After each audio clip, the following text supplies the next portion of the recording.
Albion to turn it on. Oh, and I have. Singing. Hello. Welcome to the fourth episode of the Magnum Opi podcast. This episode, we're going to be taking a look at Brave New World. We are going to be doing something slightly different before jumping into the characters. We're going to take a look at a lot of the background behind Brave New World, as there's plenty to dig into.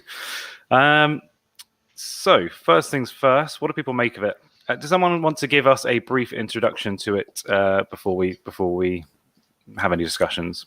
I think Brandig and Justine, you're probably the people I'm going to rely on most on this. You'd seem most knowledgeable.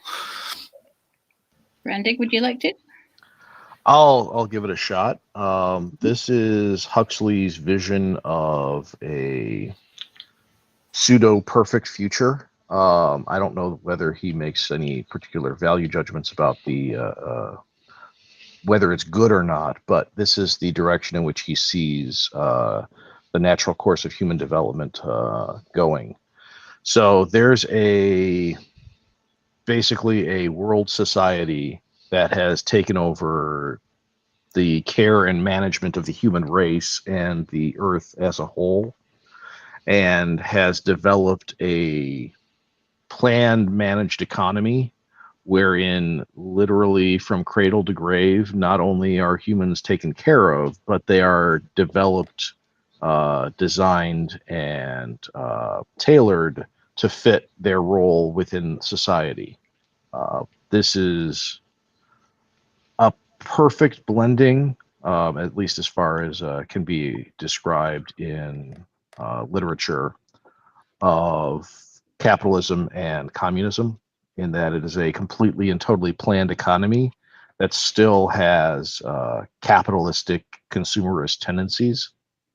And the way they squared that circle was to introduce massive genetic and behavioral conditioning in the populace.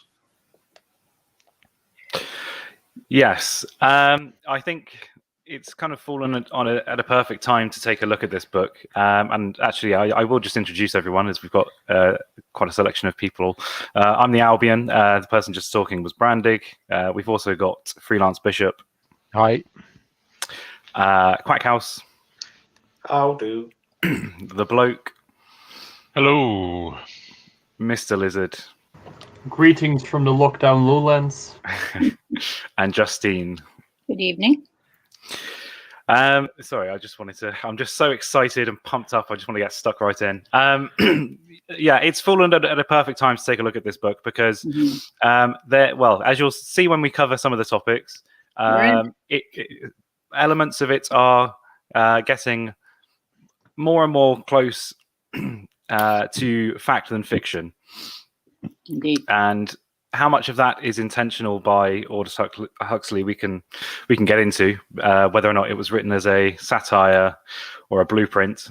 But either way, I think now is the perfect time to take a look at it. Anyone that hasn't already watched it, I will post after the stream. There is a really good discussion by Radlib over on his channel about Malthusian economics. And that will give you a lot of we will touch on it, but that will give you a lot more background information. So let's take a look at the next slide. Let's go into it a bit more. Who's first time reading it was in this club? Sorry. Yeah, my first time reading it. It's the first time I finished it it. or anything. I first read it when I was in high school, and the last time, I read it about 3 years ago and did a video on it, which I'm now officially plugging. And I was just thinking the whole time, as a teenager, I completely could not have understood this book. Yes, I actually rewatched that video today, and maybe it's a bit of a suck up to recommend it. Everyone should go watch your video. It's very concise in what it offers. We're going to dig into a lot of the topics in a lot of details, but for the 10 minutes overview of the book, definitely go watch Justine's video, which I'll also put in the description afterwards. Yeah, it's a book that, well, I'm sure you're going to bring this up later, but I think it's hard to understand this book if you haven't read Shakespeare's Tempest. Or at least to have a full understanding of Huxley's references, because he's constantly quoting from that book and kind of parodying it as well from that quote. And I think someone else said this as well. Sorry if I have to take frequent breaks. I'm suffering with man flu.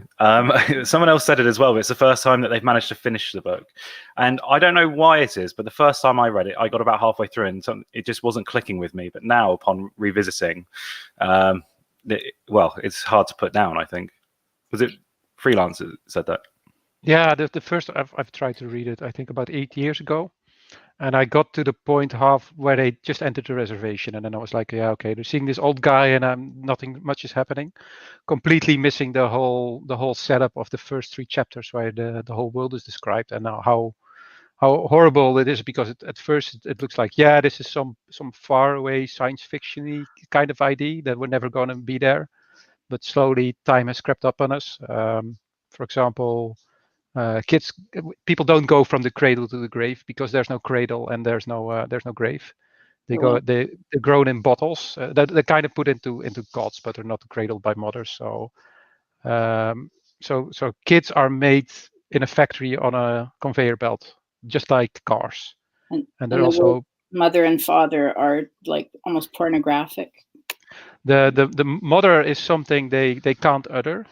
They can't say it, and when you mention a father, everybody starts laughing, and because they've been conditioned that way, and so these kids are basically completely raised by the state, and they're doing a really cruel way of conditioning with electrified floors and explosions, like they did. There were experiments in the early 20th century where there was this little boy who basically they gave him a phobia of white fluffy things and rabbits.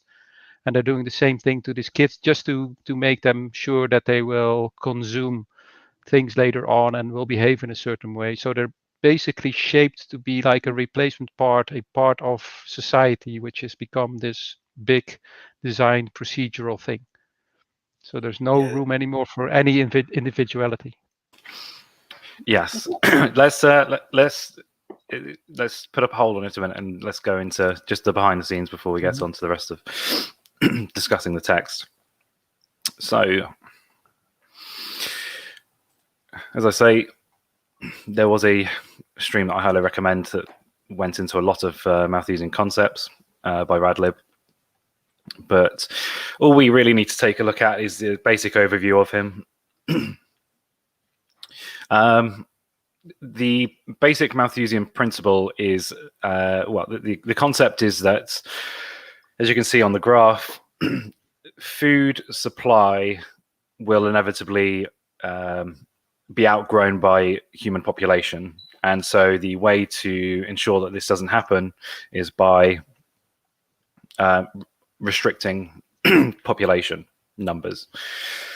I'm not going to rip into Malthus too much. I think some of his other works he was sound on, but as everyone can see, this did not come to fruition. He did not have the foresight to see agricultural developments.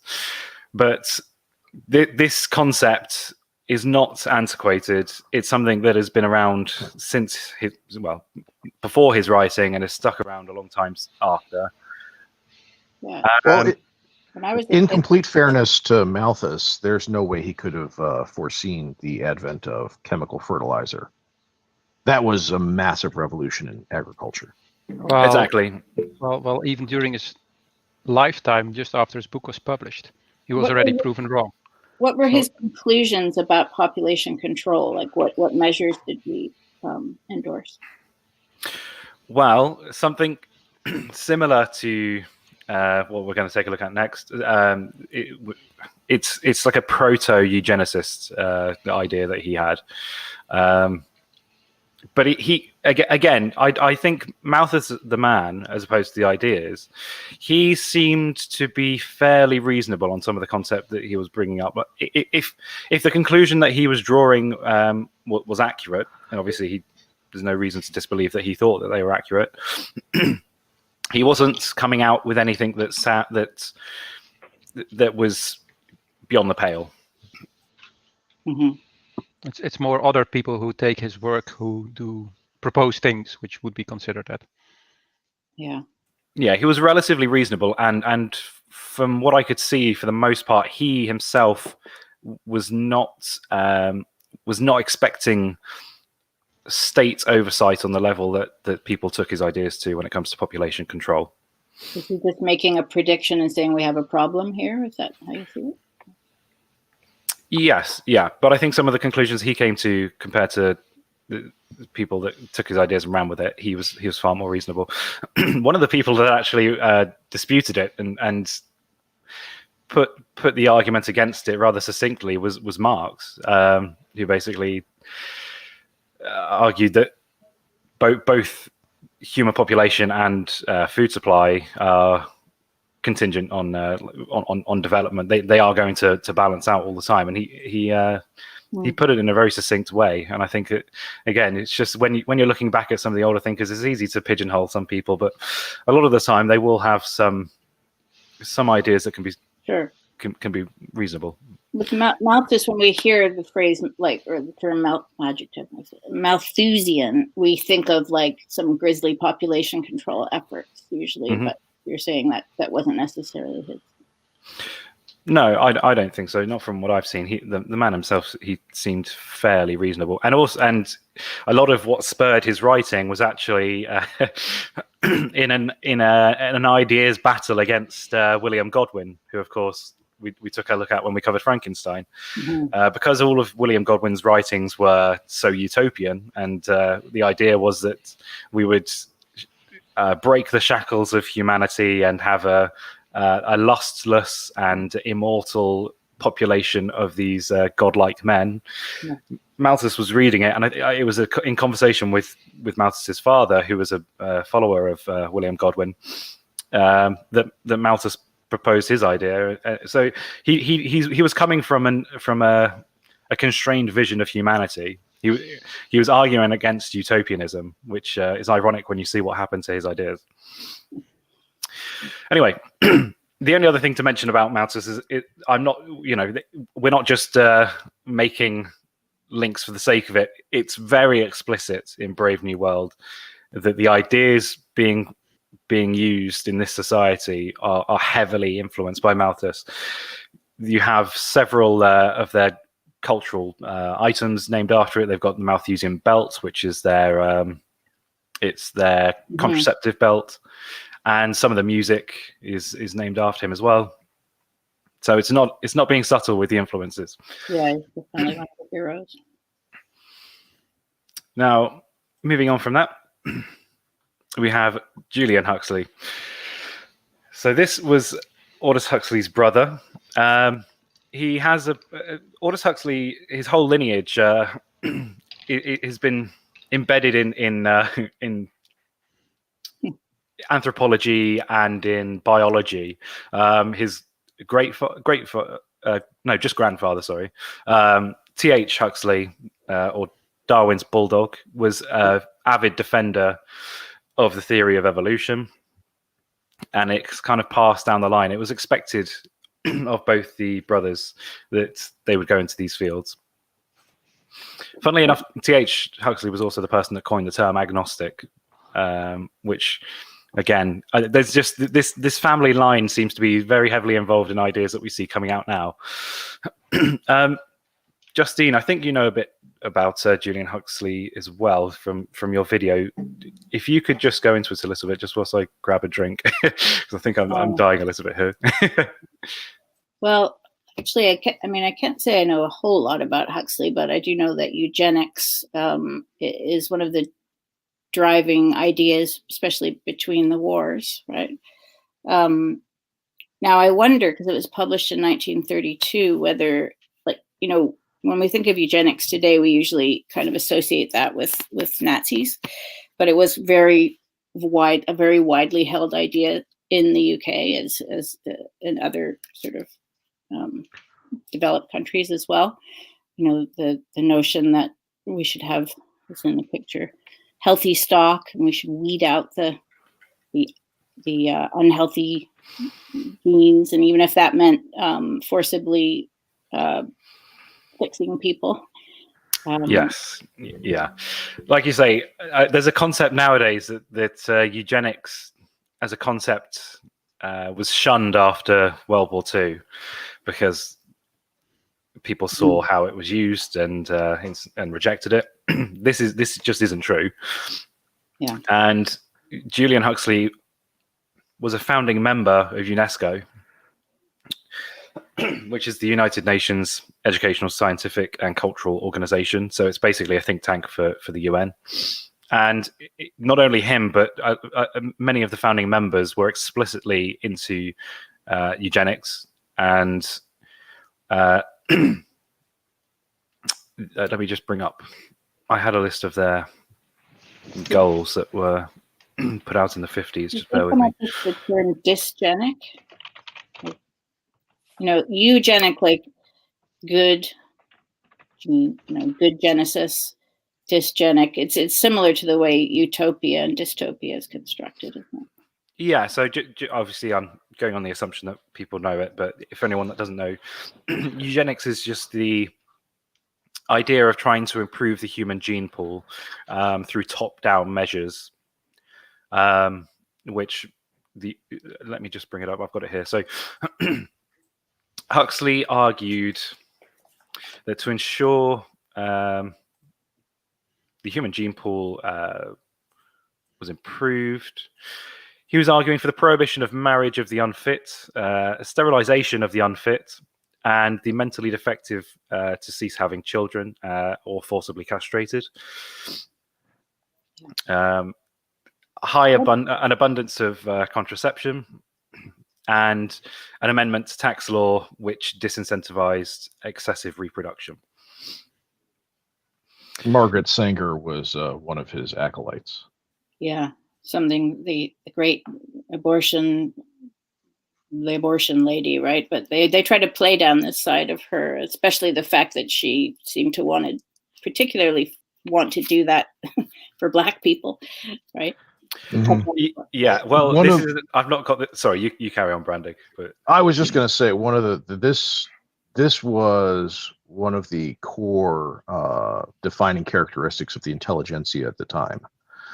Almost all of the academic and leading intellectuals of the period were focused on directing and refining the humanity as a species and enforcing some sort of genetic predetermination or genetic determinism across humanity as a whole in order to quote unquote optimize the human species.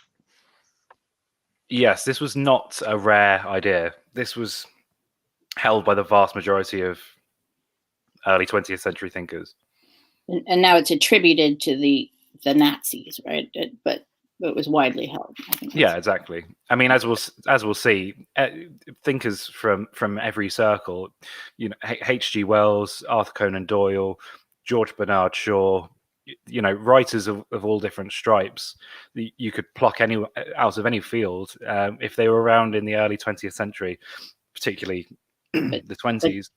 But not G.K. Chesterton. He always fought with them. Yeah, well, I've ever since this book club, I've become quite an admirer of G.K. Chesterton. Every single review I find of a book that we're covering by him just seems to perfectly summarize exactly my thoughts on it as well. So, did he write about a lot of love for it? Yes, he did put out a review for it, but I don't think it's one of the ones that I put down because there's a couple of other faces, familiar faces that I wanted to cover for the response. But I think that's all that was to cover on here. The other thing I did want to mention, actually, when it comes to the book, one of the phrases that's used, particularly at the beginning of the book, is the phrase "straight from the horse's mouth." And this might be me reading too much into it, but I almost feel like this is Huxley telling us, not just in the book that the characters saying it, which I think is the director doing the tour of a production facility, is saying that he's getting the information straight from the horse's mouth. It almost feels like Huxley himself is telling us that that it's not just a far-flung idea that he's having. All of the concepts in the book he's getting straight from the horse's mouth, as in from the eugenic circles, because he was around them. From his brother. Yeah, exactly. They wrote to each other extensively. I wonder how his brother responded to the book.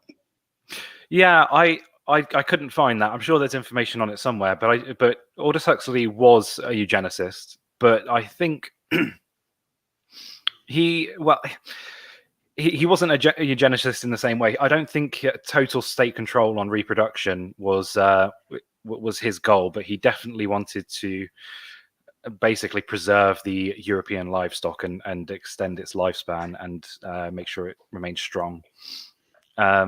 You know, like I say, thinkers were complex. We can agree with them on some things, but very few are right on everything. So let's move on to the man himself. What are you going to say, Justine? Sorry, I just hadn't explored that dimension of Huxley, whether he was a eugenicist or not. It's interesting. Of Aldous Huxley, I mean. Yeah. There was a BBC interview that came out on the radio shortly after the book was published, where he went into it and kind of explicitly said that he was pro-eugenic. Right.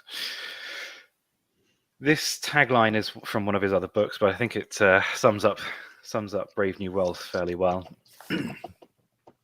He anyone want to say anything about Huxley before I go through some of my notes? Well, I mean, Huxley's an intriguing character because he comes up in a lot of different contexts. I mean, hippies read him a lot because he wrote a lot about psychedelia and, sort of different sort of contemplative aspects. He had a very spiritual sort of side to him. He went to LA and got involved with people like Krishnamurti, the Indian theosophist. He had a sort of very broad set of interests.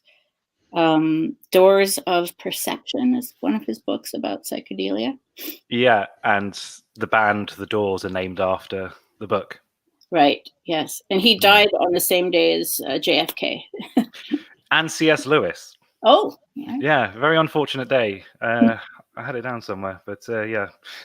Basically, no one knew of the deaths of either of the authors for quite a while because, obviously, that happened.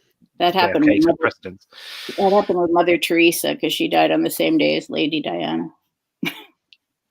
Yeah, well, we can't all win. Our ideas on either of them. Yes. Before you carry on with any of the other notes, there's just been a comment on the Fabians held a similar view towards disabled people, which is correct. One of the articles I found, some of the background research, I end up on strange sites, but one of them was a pro-disability. It was a disability advocate group that was making anti-Huxley pieces, which it's just a strange idea to be like an advocate of disability. It's more just something that happens. But yes, that's correct. And this is from the same person, Jabba's Soapbox, that they were the visionary writers of the fathers and grandfathers of globalism. Yeah, I would definitely say that this is basically where our modern. I mean, again, the stream that's done by Radlib. Go watch it. There's a lot of information about the progressive movement. But the 20s and the ideas that informed this movement are really what we are seeing in fruition now. There's almost no, apart from maybe some of the racial issues in terms of why they're conducting some of the eugenics angles, everything else, it's almost identical. The ideas being put forward by this movement and what's being aimed for now, I would say. Yep. Yeah. How respectable it was at the time can't be understated. Yeah, that's the other thing. And we say at the time, it's not like it's gone away, because No, it hasn't. I don't know if there's any stage from the beginning of the 20th century up until now in which it has been in the intelligentsia and a non-respectable opinion. Certainly, population control is big amongst them. Particularly for the Anglosphere, obviously. For us, who's about well, to? it's the prevention of potential misery. So if you justify it that way, you can basically justify any measure, because, well, if we don't do anything, then we won't have any food, or we will run out of oil, or we'll run out of nature, or you can use anything to justify anything if you think like that. And it's all with the best intent. And one of the core results of the outcome of World War II was this discredited the approach amongst the populace, but it really didn't do anything to affect the intelligentsia or the ruling classes. In fact, we can see something similar with socialism and communism as a whole.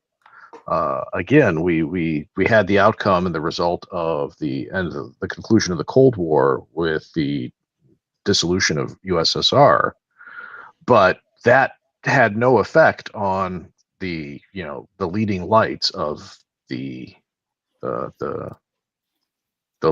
intelligent class, or the scientists and the socialists. Or socialists is the wrong term. Yeah. Thank you. Yes. This book draws direct lines from socialism and communism to the scientism and the eugenics, doesn't it?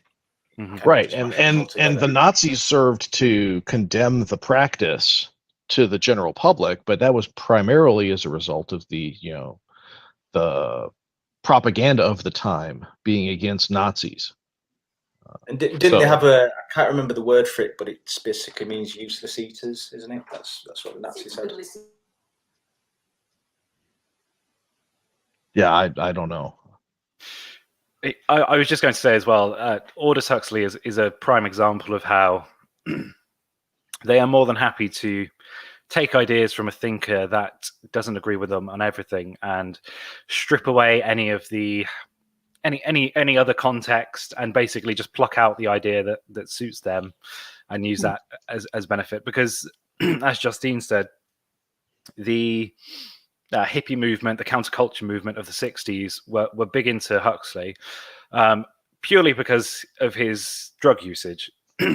Obviously, that's without the context of the fact that his use of drugs, I'm not an expert on Jung, but I know that it's kind of a similar concept. It's more of an awakening of using it as a doorway to the metaphysical, as opposed to I'm just going to go and smoke dope and protest the Vietnam War. But not only that, and he said it explicitly himself, that people were taking on board the idea of the drug usage, but not listening to anything else that he was saying. Mainly his virulent fight against the promiscuity of the age as well. Yeah, there was a debate ongoing about whether it was legitimate to use drugs to open your mind, whether it was not better just to use contemplative prayer, what they call meditation in Eastern practice, to get there. It just takes longer, right? But that was the big debate. So that was one thing he entered into. Anyhow, it's not something that happens in the novel. So in the novel, they take copious amounts of drugs. Yeah. And the result is that they don't gain anything. It's just pure entertainment. Yeah, and they approach sex the same way. The book's definitely not a good advert for drugs. Well, unless you're trying to achieve,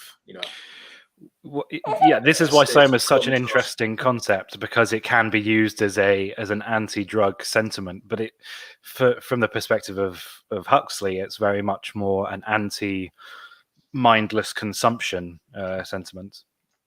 I mean, it's just I've had a bad day. Let's go and do some Soma. The reason why it's not bad is because it's available in sufficient amounts and it's basically free. And it doesn't have all the side effects that you have with normal drug users. It's somehow you don't require higher and higher doses as you see with other drugs.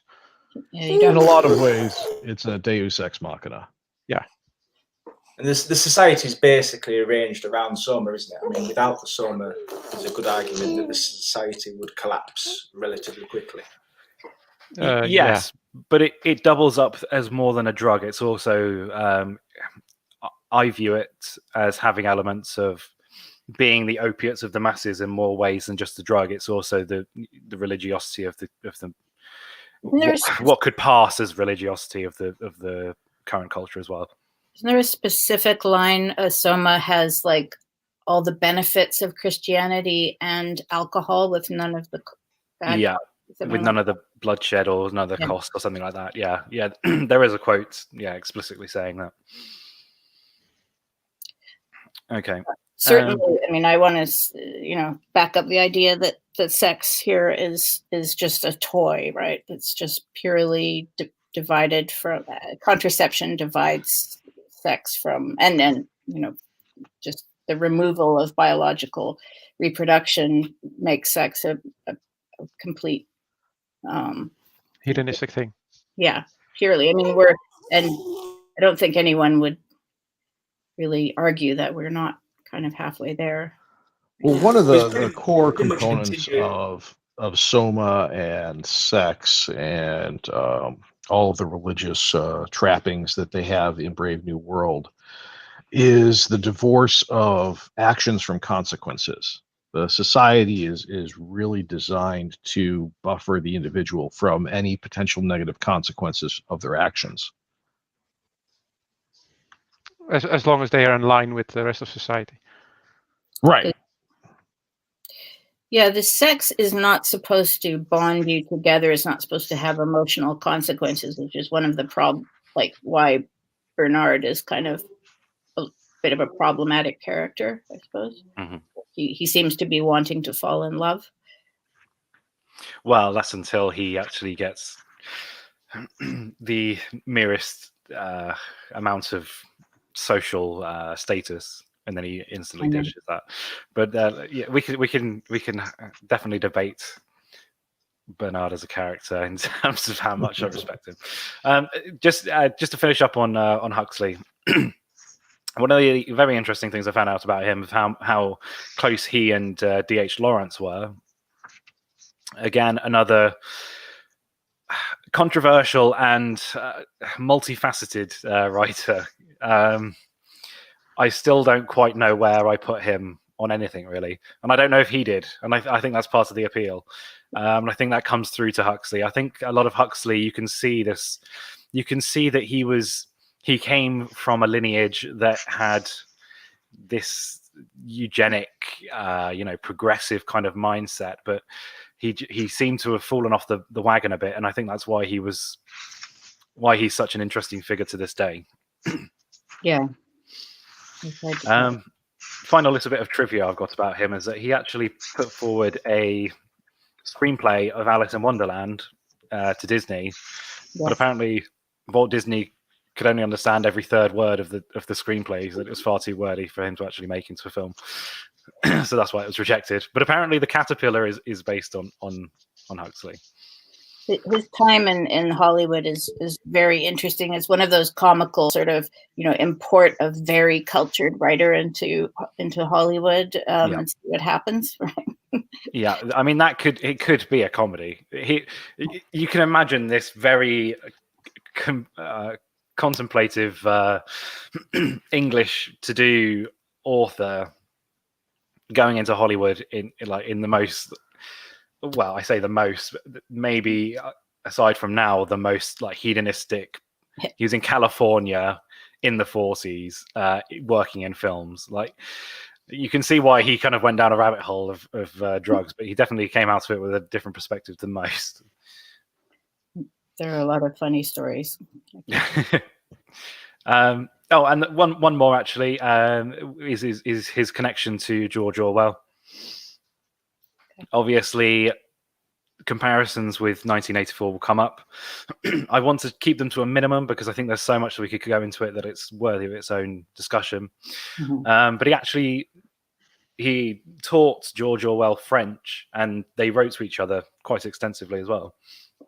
Oh, that's right. Wasn't he his actual school teacher? Yeah.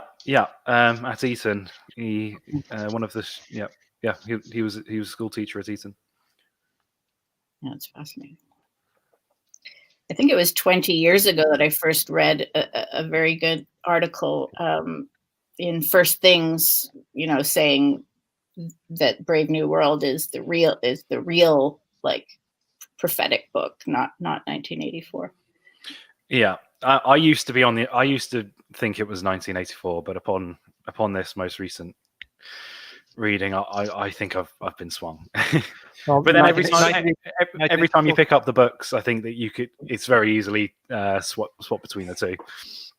It's like more positive yet somehow bleaker than 1984. Yeah, because there's no way out, I think. Yeah, at least with 1984, you can envisage everybody kind of revolting at some point if it got bad enough. Whereas, no, I don't think anybody's going to revolt in Brave New World simply because You will own nothing and you will be happy. Yeah, and any of the free thinkers that do exist just get shipped off to an island or just get enveloped into the system and they become a controller. Right, freelance, make your point, and then we'll move on. No. I already made it. But, Okay. Right. Okay.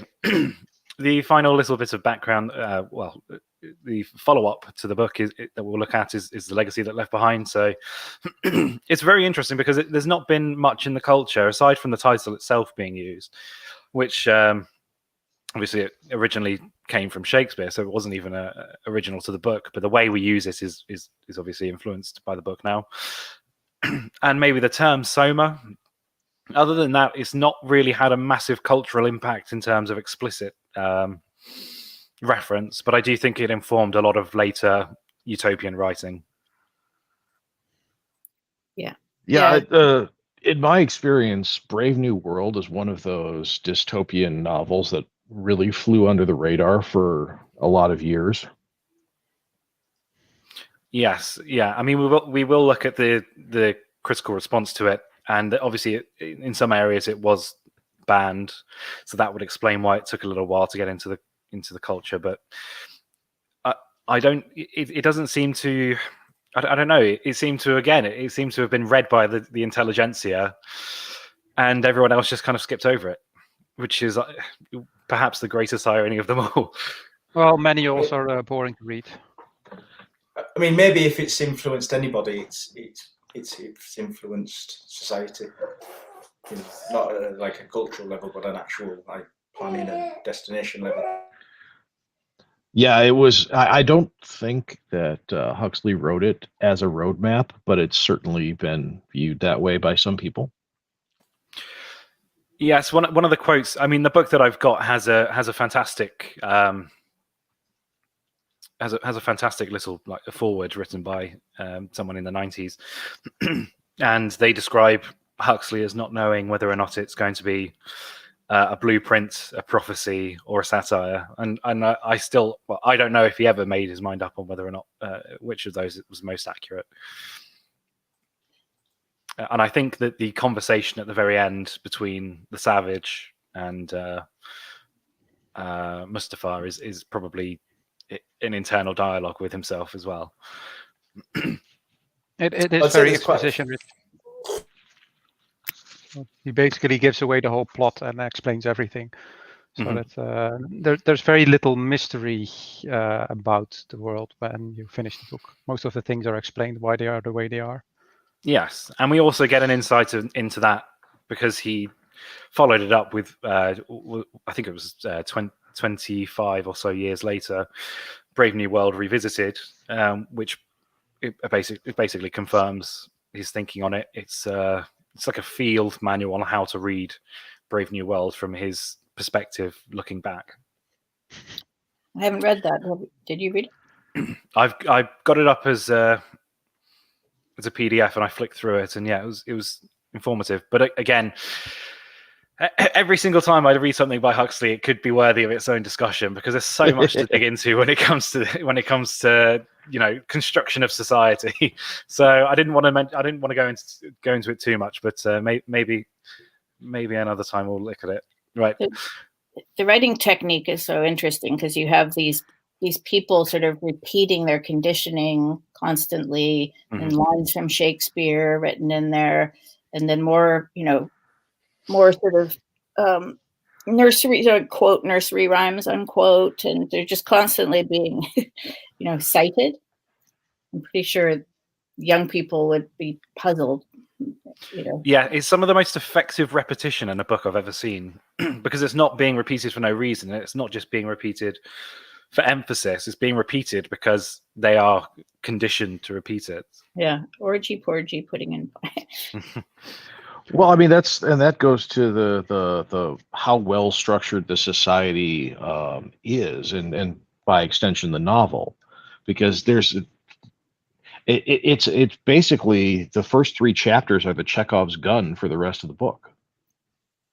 None of the rest of the book would work if it didn't outline exactly what happened in the first 3 chapters of the book. There's so much foundation that's laid that is core to the rest of the book. That to Bishop's previous point about it taking a while to get there, unless you understand and recognize how core to the story those first 3 chapters are, you're not going to get the rest of the book. Yes, and I think that's exactly where I stopped reading it because, as you say, there's very distinct endpoints to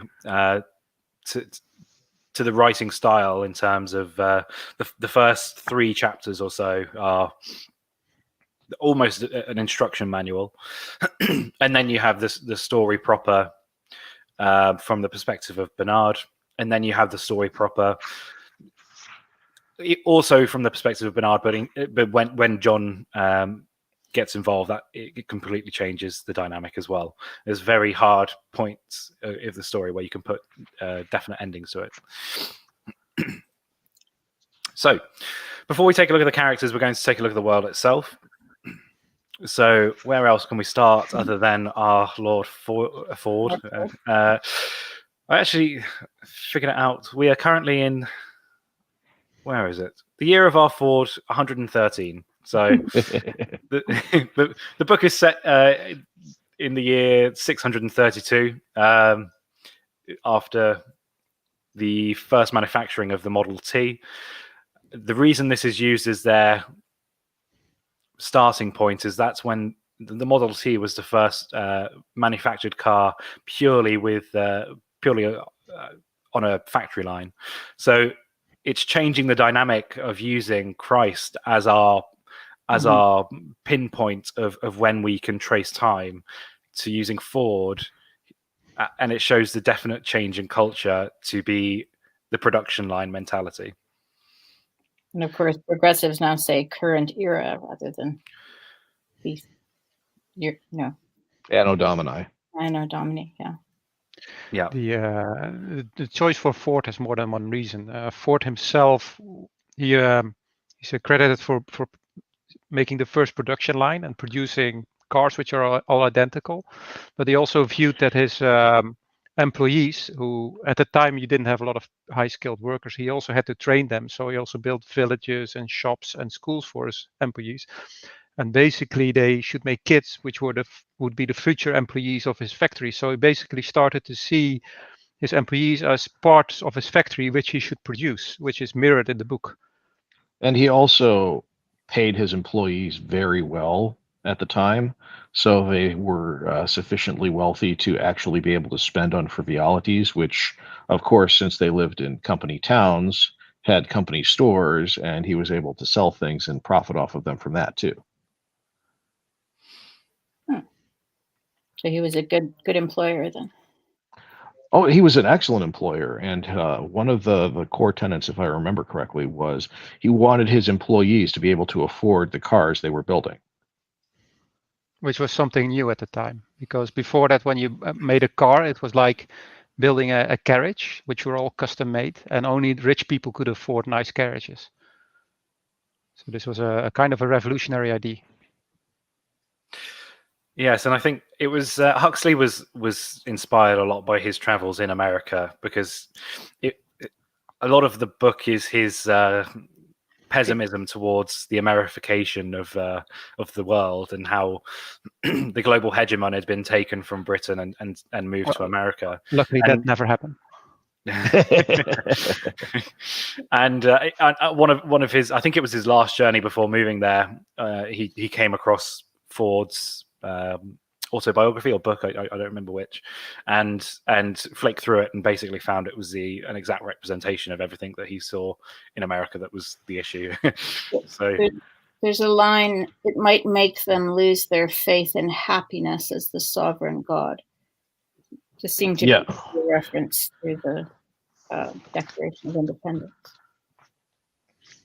Yeah, that was one of my favorite. That was probably my favorite speeches by Mustafa throughout the entire book. Mm-hmm. And it was just a reflection to himself. Well, again, you can't get to that position without having somewhat inflated ego, I suppose.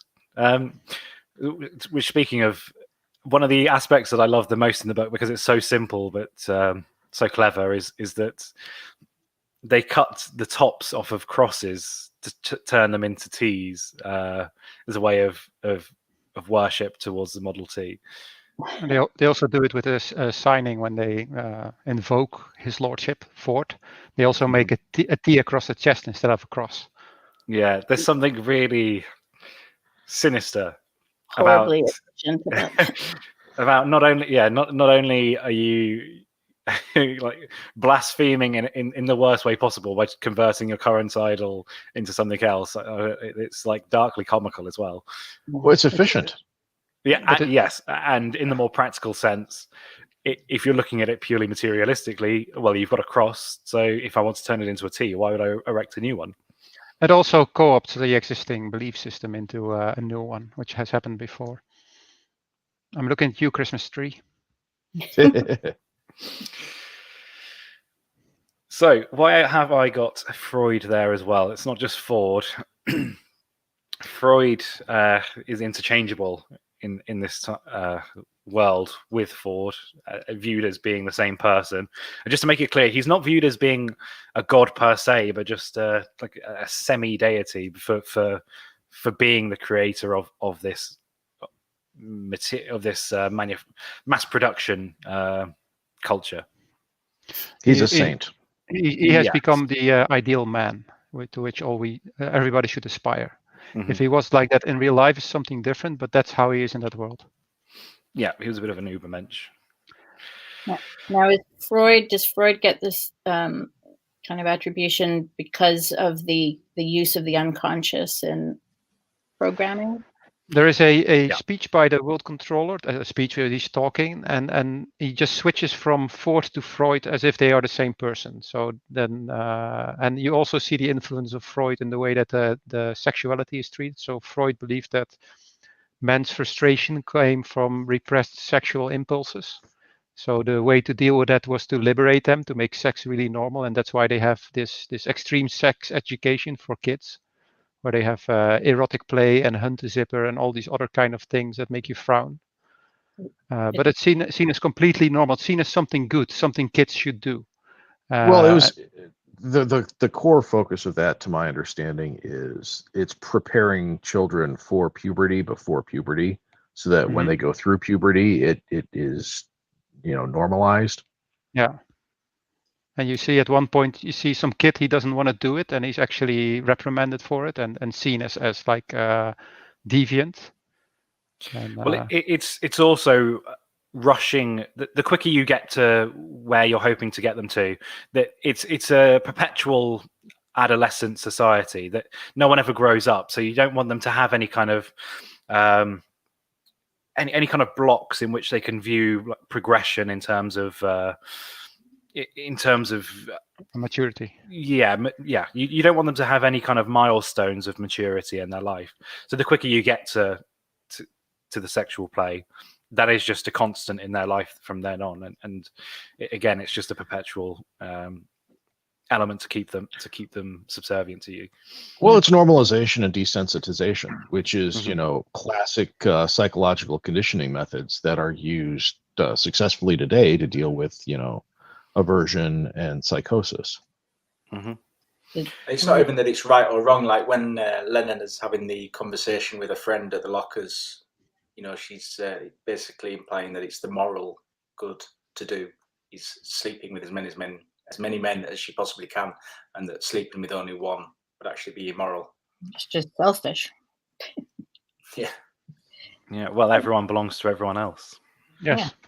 And it should be noted that, that as far as my recollection goes, the book was written prior to the Jungian revolution in psychology. I wanted to look at this, but I didn't. I really should have, because I wonder. I wonder how much Huxley and Jung would have influenced each other, because their view on psychedelics, I think, are pretty spot on to each other. And also, it'd be a reformation of obviously the Freudian concepts that were coming out, which he wouldn't have wanted to touch on in the book, but it would be interesting to know his thoughts on Jung. Yeah. I think that's basically everything we can cover on them. I suppose the other aspect to cover with these two being the figureheads of the society is that any kind of anything immaterial, well, the concept of the immaterial is basically thrown out the window. Even with Freud, it's this pseudo psychology. Some of it obviously is still used today, but as I'm sure everyone knows, Freud hit the mark on a lot of what he came out with. So it's this pseudo psychology and this material view of humans, where anything of them being more than just a bundle of cells in a larger collection of bundles of cells is just viewed as, well, it's not even thinkable to most people. They can't even fathom the concept of something like heroism or any kind of deeper emotion. He's just taking the baser instincts, isn't it, and saying that's all we are. And that's what Brave New World is. It's we are our baser instincts, and we're just going to take care of all the baser instincts and not have to worry about anything else. He basically wrote about the conflict. So his radical idea was that the psychological problems men were having were derived between different parts of your psyche battling each other. So you had the ego and the superego. So basically instincts, your rational brain, and higher aspirations, and these three didn't match, and that caused a lot of frustration for people. And what a Brave New World actually aspires is just to remove this clash by having these three things aligned. So they tame the it by conditioning, and then align the ego and the superego by just also by conditioning and by just saying like so you use soma in order to control your impulses, and these the VPSs, the violent passion surrogates. And then your superego is conditioned that you just remain infantile, so you don't get any higher aspirations, so no conflicts occur between all these parts. And so the result is that you're still an infant, and that you're still in this innocent state, and that you're basically are kept happy, but without any aspiration. Yeah, you're basically frozen in toddler mode, aren't you? Yeah. Yeah. Well, they either try and tame them, or they try and pry out the superego and the id, and basically replace the state with those constructs. Yeah, and they also do an excellent job of filling the time of the individual with distractions and entertainment, such that they have no ability or time to actually sit and think and be contemplative about anything in any deeper meaning, because there's always something to do. Can't imagine what that would be like in a society. Yeah. I have no. Is it my phone? Now let me eat my Doritos and play Candy Crush. Call of Duty. Watch Netflix, chewing gum for the eyes. Yeah, Netflix and chill. Yeah, well, yes. I mean, Yeah. yes, especially with the sexual revolution. I mean, there's that is one of the closest things you can get to in the book. Considering this whole app dedicated to that now, it's and now they're now that marijuana is made legal. Mm-hmm. Mm-hmm. Yeah, and there's the fact that all the entertainment that they have in terms of like the shows or whatever are just all the same ideas, just recycled over and over and over again. Can you imagine what that's like as well? What I've found in studying bohemian culture of the 20s and even the teens is that like there's nothing new under the sun, because all these ideas, even if they weren't that widespread in the general populace, they were conceived of mostly in those times. These sort of, sexual liberation and the age of Aquarius and, use of psychedelics and all these kinds of things. Yeah, doing my background research, it made me realize that it's not postmodernism that I'm most against. It was modernism, because I can understand why postmodernism came back as a counter, because the amount of utopianism in most modern literature, combined with the fact that they were coming out with basically nothing but recycled ideas, it was a real sterile atmosphere for most art. Yeah, postmodernism can be sort of in alignment with reactionary theory in some ways. Well, I don't understand. I can understand actually, because I know the writers that came out with it. So it doesn't lead to the conclusions that people that are assumed with postmodernism, because you can just deconstruct anything that you get, especially when you start entering a time like now, where the hegemon is nothing even approximating something close to the right. You can deconstruct all you like, and there's nothing they can do about it, because that's the system that they've been using to remove culture for the last 100 years. So, deconstruction is useless if you don't construct something afterwards. It's like taking apart your Legos, and then you have a lot of separate Legos which don't mean anything anymore. I completely agree, but it's good as a weapon, and that's what it's been used for by Since its inception. That's why Legos have been banned in 1,200 countries around the world. I figured that was all the Lego-related accidents at home. Yeah. It really hurts when you stand on it. Yeah. Right. Let's move on to the caste system. So, as you can see, above what we have here, you have 10 world controllers. So it is a global government. And then underneath them, they all come from the Alpha class. It's just the Greek alphabet, isn't it? It's just and it's color coordinated as well. One of the biggest disputes that we've had in conversation is why, if it's color coordinated, one of the betas is wearing green. I've found no reason for that other than the fact that Huxley might have just been confused. I think that, well, no, I think that goes back to the whole point of consumerism and the flamboyant nature of clothing. More stitches, less riches type of thing.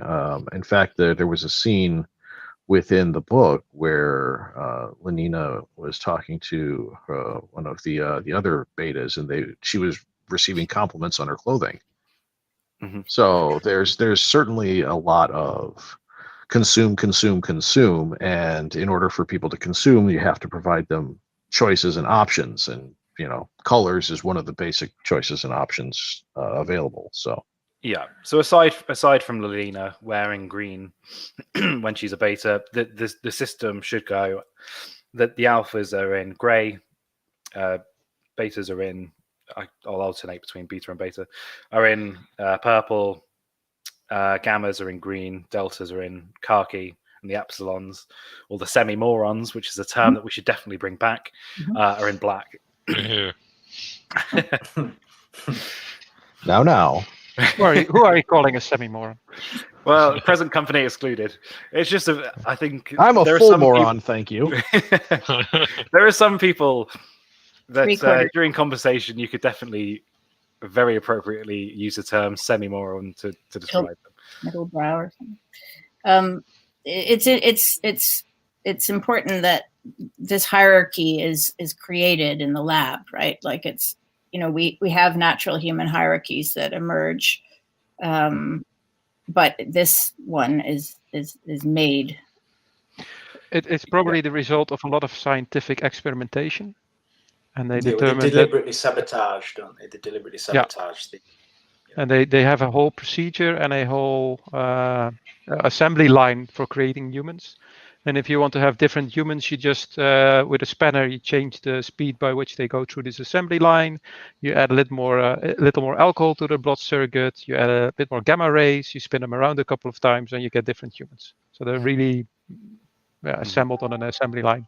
It's just a And they hatred also- of organic systems, Yeah. because even though systems like this will occur naturally, they cannot be guaranteed to occur naturally, and they also can't guarantee that you're going to be at the top of the pyramid. So what better way to ensure it than remove biology out of the picture and take control of it, and basically inject alcohol into fetuses to make sure that they come out as Semi-morons. semi-morons. As well as the retarded. sabotage, they also do the cloning, don't they? So you have multiples of Yeah, the Bokanovsky procedure. When people, Bokanovskyification, I think is the term. I'm glad you said it, because I wasn't even going to attempt it. The Bokanovsky process is the cornerstone of stability in our society. Mhm. So everybody who is a gamma, epsilon, or delta goes through the Bokanovsky process, where a fertilized egg of a human is basically made to split up into twins, anywhere from on average 8 to, what was it? The maximum was 96. And so they could have 96 identical people working 96 identical machines, which is the way they organize their world, because they would make people for specific jobs. So everybody was predestined because they had 88 cubic meters of card index working out which people should be where at some point. So it's all planned, and your whole life basically has been decided for you even before you're not born, you're decanted. And that's And is it a core, fundamental, basic way of life for the And here deltas, the epsilons, and the gammas. And here's why it's a good thing. Basically, it's basically said that society is shaped like an iceberg, 1/9 above water, 8/9 below water. By which they mean like 1/9 are the people who are intelligent and they basically decide everything, and the rest is just working and made happy to do so. And the lower down you get, the more replication you get. Yes. I hear people 12. like stay discoursing on like alphas, betas, stuff like this. Where do you think that comes from? Anyone know? UA or something? Well, the use of the term beta, like a beta male. Yeah, I mean, I've heard I don't know. I've thought about that as well. I don't think it came from Brave New World. I don't know if it came from the novel.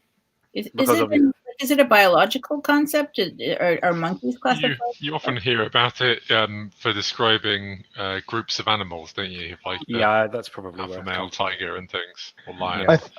I think that may have come from Darwin, although I'm not certain. But it's definitely a Darwinian. What do you call it? Animal observation. Sociology of animals, primates, and lower order mammals.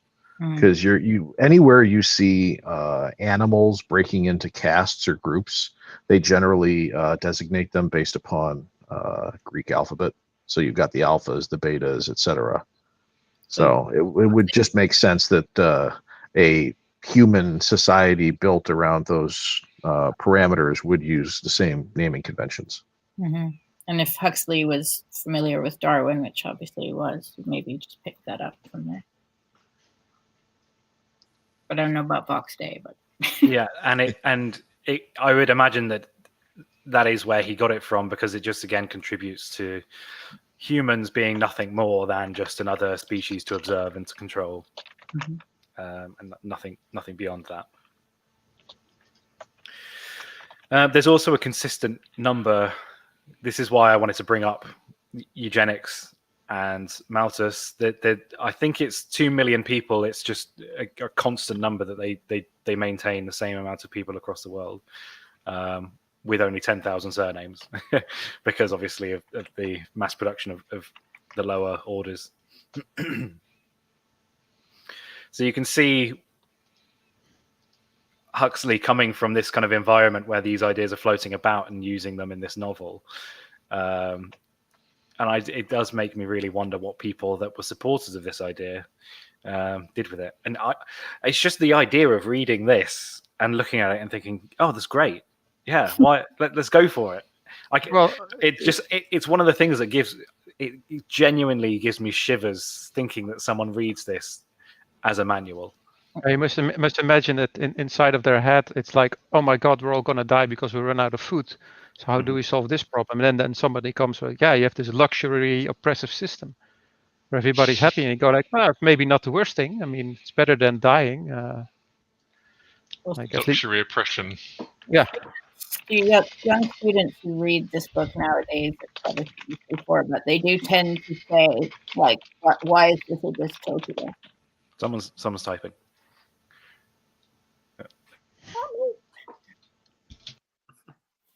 Okay. Right.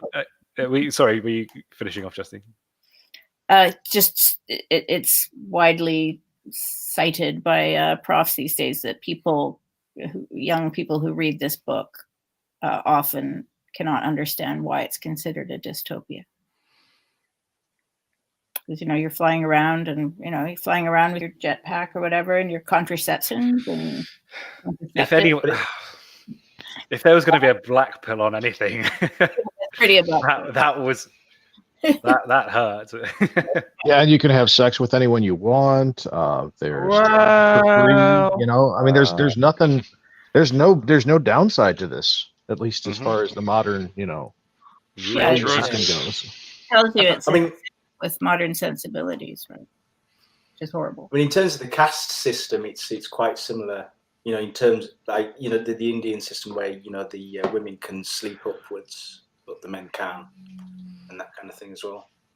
Yes, yeah, and same with Soma, actually, which we'll obviously get to. We've spoken about already, but because Huxley was going through his mystical phase, I think he's probably best described as a perennialist. I think that's kind of his end point, is that he was just trying to promote mystical experience to get closer to the divine through mysticism, and so through that he got very involved in Hinduism and a lot of Eastern religions. And so obviously Soma is a drug that hallucinogenic used by Hindu culture, and obviously a caste system like this, you can definitely see links to the East. Yeah. Okay. Which is why, I mean, again, it's a hippie culture. You definitely see this echoed endlessly, right? Like there's this turning to the East for spiritual guidance, and turning away from similar traditions in Christianity, such as contemplative prayer. Yeah, it's always hard because I'll just make this point to move on, because this could go on for a long time. But just when it comes to Parellianism and looking to the East for answers, writers like Huxley and obviously Evola is a big one. I get it, and they have a lot of good ideas, but it's just that they're so heady that 95% of people that will hear of that kind of concept will come out with a kind of new age simplified version of it, like an inoffensive still material version of it, and so it's quite difficult to explore without people taking that angle. John Paul II had his perspective on other religions was that they had aspects of truth, and that there even might be parts where there were aspects which were well or even possibly better articulated in some ways, but that Catholic Christianity was the fullest expression of the truth. But so there's not nothing, I think, even for an Orthodox Christian, I don't think there's nothing. But we do have traditions if you're going to go looking to the East for, say, meditation, this kind of thing, we have monastic traditions that do the same thing. It's just that, we're not looking in our own backyard. Well, I mean, not to contest anything, but it's the classic collectivist versus individualistic dichotomy. You know, the Eastern religions are almost all focused on position in a hierarchy, how being part of a group, sacrifice to the standard, being part of society, yada yada yada. Whereas in the Western religions, Christianity, at least after the Protestant Reformation, is all about the individual's relationship with God and what the individual does or does not do. That's true, but I do think that a lot of New Age, I think that's kind of the people that get into this invert that and think that Christianity specifically is an oppressive system of caste or of hierarchy, and they look at the East as being the way of having direct contact with the immaterial. They tend to ignore things that they don't like, right? Where like, and I blame the papists for that. Well, okay, moving on. So the hatchery and conditioning. So we've taken a look at parts of this already, but we'll just cover the creation process of this society. So who wants to go through the list here? I've put down the little the steps along the way of becoming a good little subservient individual. I need to go blow my nose, so someone can take this and and have a read through and go through the steps. Why don't you run with it, Bishop? Okay. So imagine this production line like you have a line of cars which is being assembled, and at various points in this production line, doors are added, and at some point you get a radiator, and at some point they put a motor in. So instead of that, you have this long line of bottles containing embryos. So these embryos are fertilized, put into fake placenta they made out of cows' internals and some other animals. They put these in. Depending on what caste they are, they put the various processes and steps. And at some point, this embryo has become a baby and has to be removed from this bottle. So instead of that, it's been grown in a womb. It's been grown in this assembly line. And they call this birthing process, they call it decanting. So even the word birthing is something nasty to them, something they don't want to think about. So babies are decanted. If they're bokonoskified, so if they're like you have these 90 identical twins, then these are all in groups. And after they've been decanted, they go into conditioning and neo-Pavlovian conditioning, which is kind of like operant conditioning, where they are subjected to things like books and flowers and all the other nice things people like. And as soon as they touch these, loud noises are played, explosions are heard, flashes are going off, alarms are going off, and the floor is electrified. So these kids start associating flowers and nice things with pain. So they kind of become phobic of it. And that's done to basically later on make them, for example, love sports but hate the outdoors. So they will consume transport in a certain way. Clockwork Orange. Yeah. The Ludovico method is called in the Clockwork Orange, if I remember correctly. Doesn't it describe them as going to do these things, but not really knowing why and not really enjoying it? Yeah. So if you're conditioned, if it's like a phobia, you're afraid of some things and you don't know why, but you just have this phobia. So in the early days of the 20th century, they did this experiment with little Albert, where they had this kid. This is very very non-ethical, so you're not allowed to do this anymore unless you're on a game show. So there was this little baby, and there was this rabbit, and every time he touched this rabbit, there would be a loud noise. And so after a couple of times, he didn't want to touch the rabbit anymore. And actually, he got really upset when he saw a rabbit. And for the rest of his life, he had a phobia for rabbits, white rabbits, and he couldn't explain why. So they're already programmed at the lowest level to hate certain things, to dislike certain things, and like other things. So and then after this neo-Pavlovian conditioning, they go to in a stage which they call sleep training, where they discovered that if you play like a sound while you are sleeping, like a radio transmission, people are able to recall it later on, word by word. But you can't really learn them any facts or knowledge as it is. But you can make them learn morality, like slogans.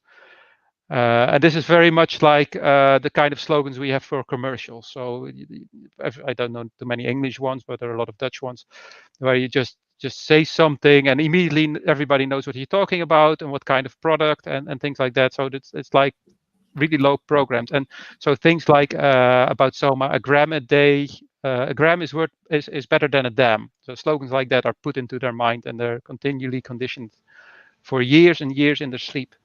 And that being a gram of Soma, just to be clear. A gram is better than a dam or something. A gram of Soma. Yeah, better than giving a damn, right?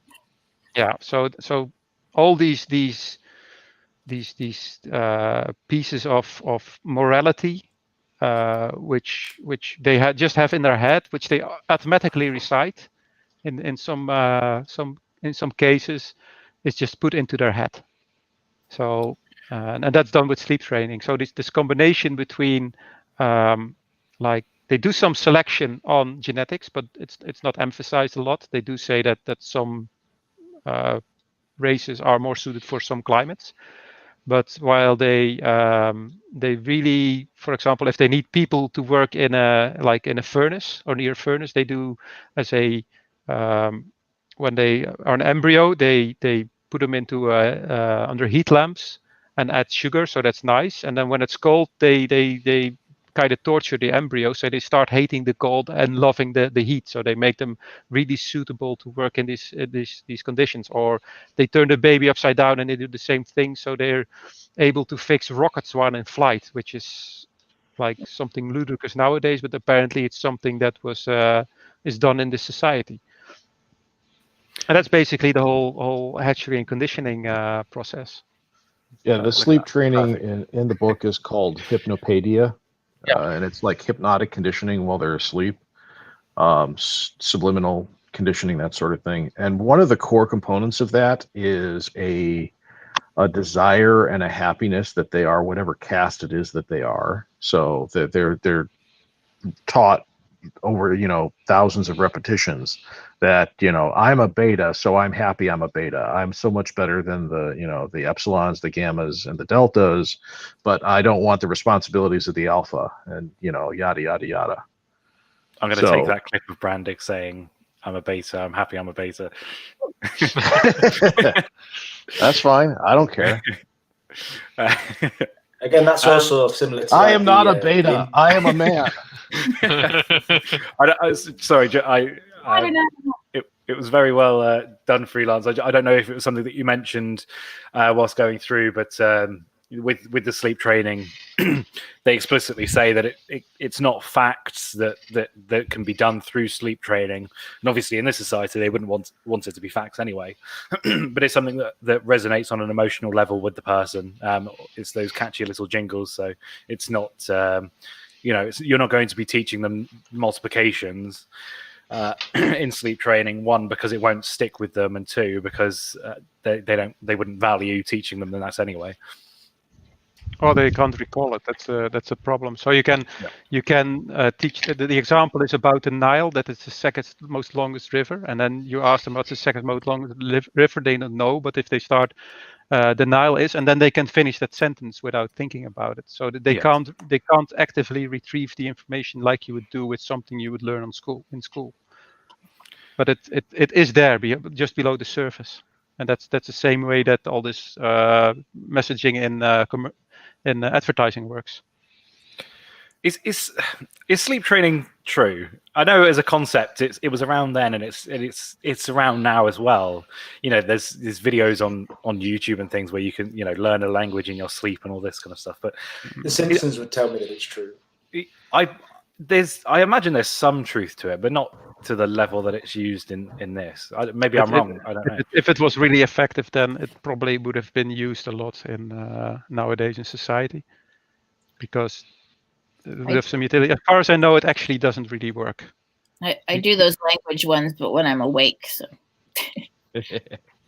There are a lot of these like businessy affirmation people on YouTube that also do it with instilling a certain viewpoint in their head.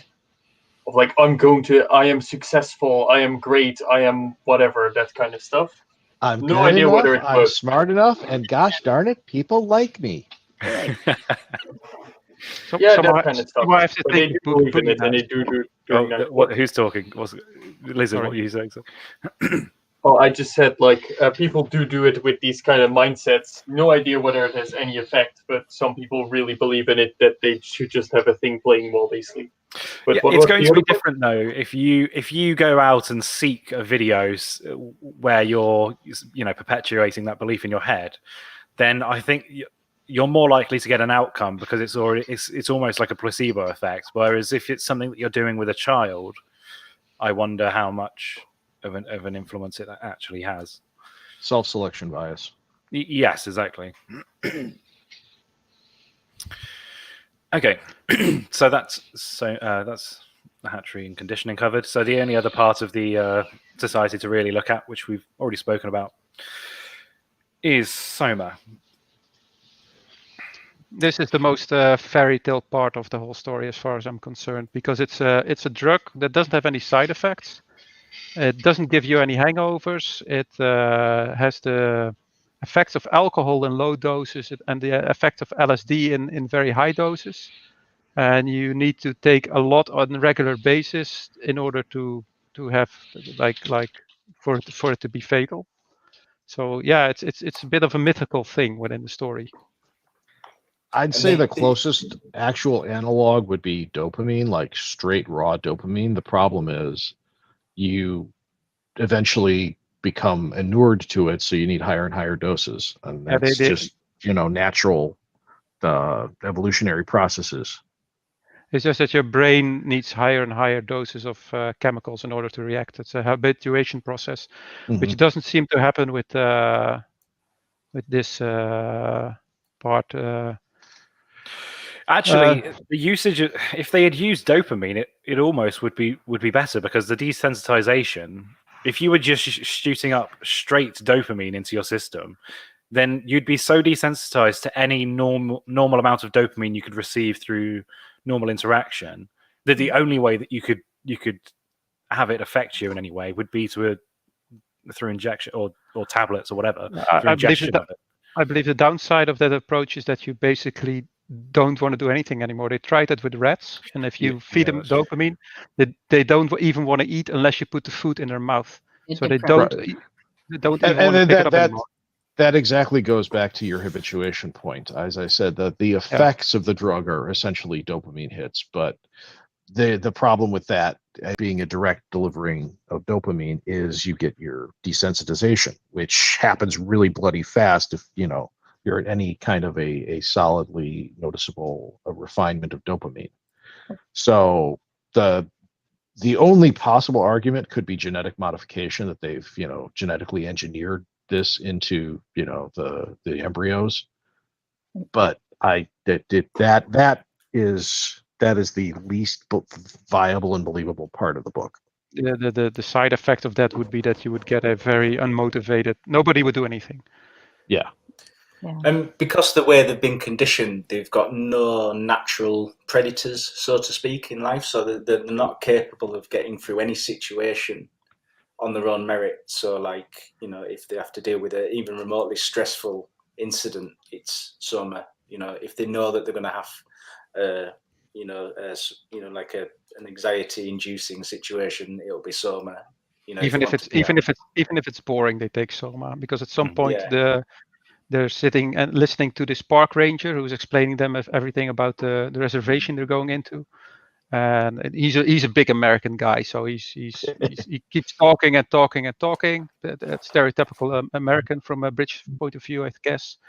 And Lilina just sits there. She's taking soma, and she goes like, "Oh, really? Oh, really?" Like you're calling your mom, and you're just on automatic, just responding. So she will keep talking, and at some point the discussion will end. That's basically what she's doing there. And this was Karen.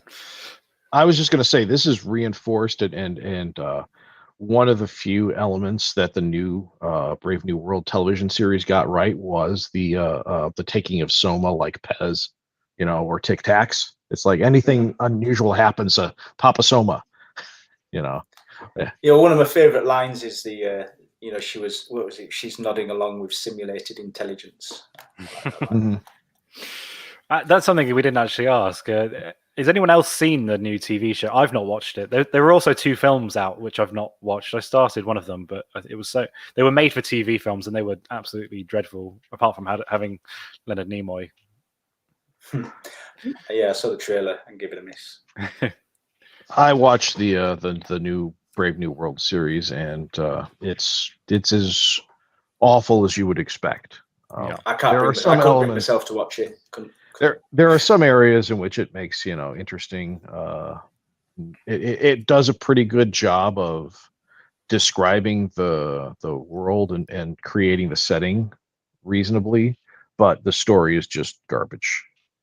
We have a running theme here that anything that's based on the book that's made within the last half century is just utter trash, basically. Well, they fundamentally decided to reject the core story. I mean, I can't understand why you would, make a television series based on a book and then use nothing but the trappings of the book and ignore the actual core of the story. Ignore the reservation and the No, they had the reservation, but they made it into a theme park. Right. Well, they also, I suppose it kind of is to them, isn't it? Yeah. It would also be painting it in a very positive light, I imagine. No, it paints it horribly. It does try to do that. How does it do that when it's like conforms to a progressive idea? It makes it look like the theme park is. I mean, I don't want to get too much into it because it would spoil it for those who might at some point want to watch it. But it makes the theme park basically look like a carnies, like a traveling carnival. With a bunch of carnies who view all of the people from the actual Brave New World as marks. Right. Okay. Yeah. But if we're going to talk about Soma, we really should talk about the violent, passionate surrogates, which is the other alternative treatment to actually address humanity. Yeah, go into that because I don't know if I was just missing it or if it only came up towards the end. But it was only when I was rereading the end of it that I kind of clicked onto it, and because it did answer a lot of questions. So yeah, if you want to touch on that. Yeah, so Soma is basically your bliss drug, your ability to go off and basically disconnect from reality in happiness, whereas the VPS or the violent passionate surrogate is something that basically is rage, and the equivalent in 1984 is the 1 minute of rage, where they shout and yell at somebody for a minute. Basically, it allows you to get all of those those feelings of aggression and anger out, and exercise the adrenal gland, and do all the things that are necessary to purge aggression from the human system. It doesn't really explain whether it happens externally, though, does it? It's just something that they take, and it just takes care of the human body's need for that. Right, and then they're does it go into whether there is like somewhere you go, take this thing, smash up a few structures, and then go back. It doesn't really mention anything, does it? Yeah, and it's basically it's regular. It's recommended to be taken at least once a month. Sounds like Gestalt therapy. It's quite popular among the hippies, where they'd express their rage and hostility and attack pillows and things, scream at each other. Well, it also sounds very childlike, which again goes to that the only expression of emotion is through its most. And it's really the domestication of the human in the way that we've domesticated dogs. Because your dog out in the wild is not going to be a puppy and is not going to be constantly looking for affection and approval from their owner, whereas a puppy does. So the whole process of domesticating dogs has been to keep them in that puppy state for their entire lives. And then that's what this society does to humans. They keep them in adolescent or infantile emotional states for their entire lives. Yeah, it's also pointing out that there's parts of human nature that you can't really eliminate. You have to just control. Like they manage to eliminate certain things, don't they? But not that. And they also there's another surrogate, isn't there, for pregnancy for women of a certain age. You know, once you get into your late 20s. Yes, and they also allow a certain amount. So that in the vials, when they're making the children, you have the men, you have the women, but divided in a 70-30 split is the free martins, who are sterilized women, but 30% of the females they do keep fertile, just as a backup plan, basically. But again,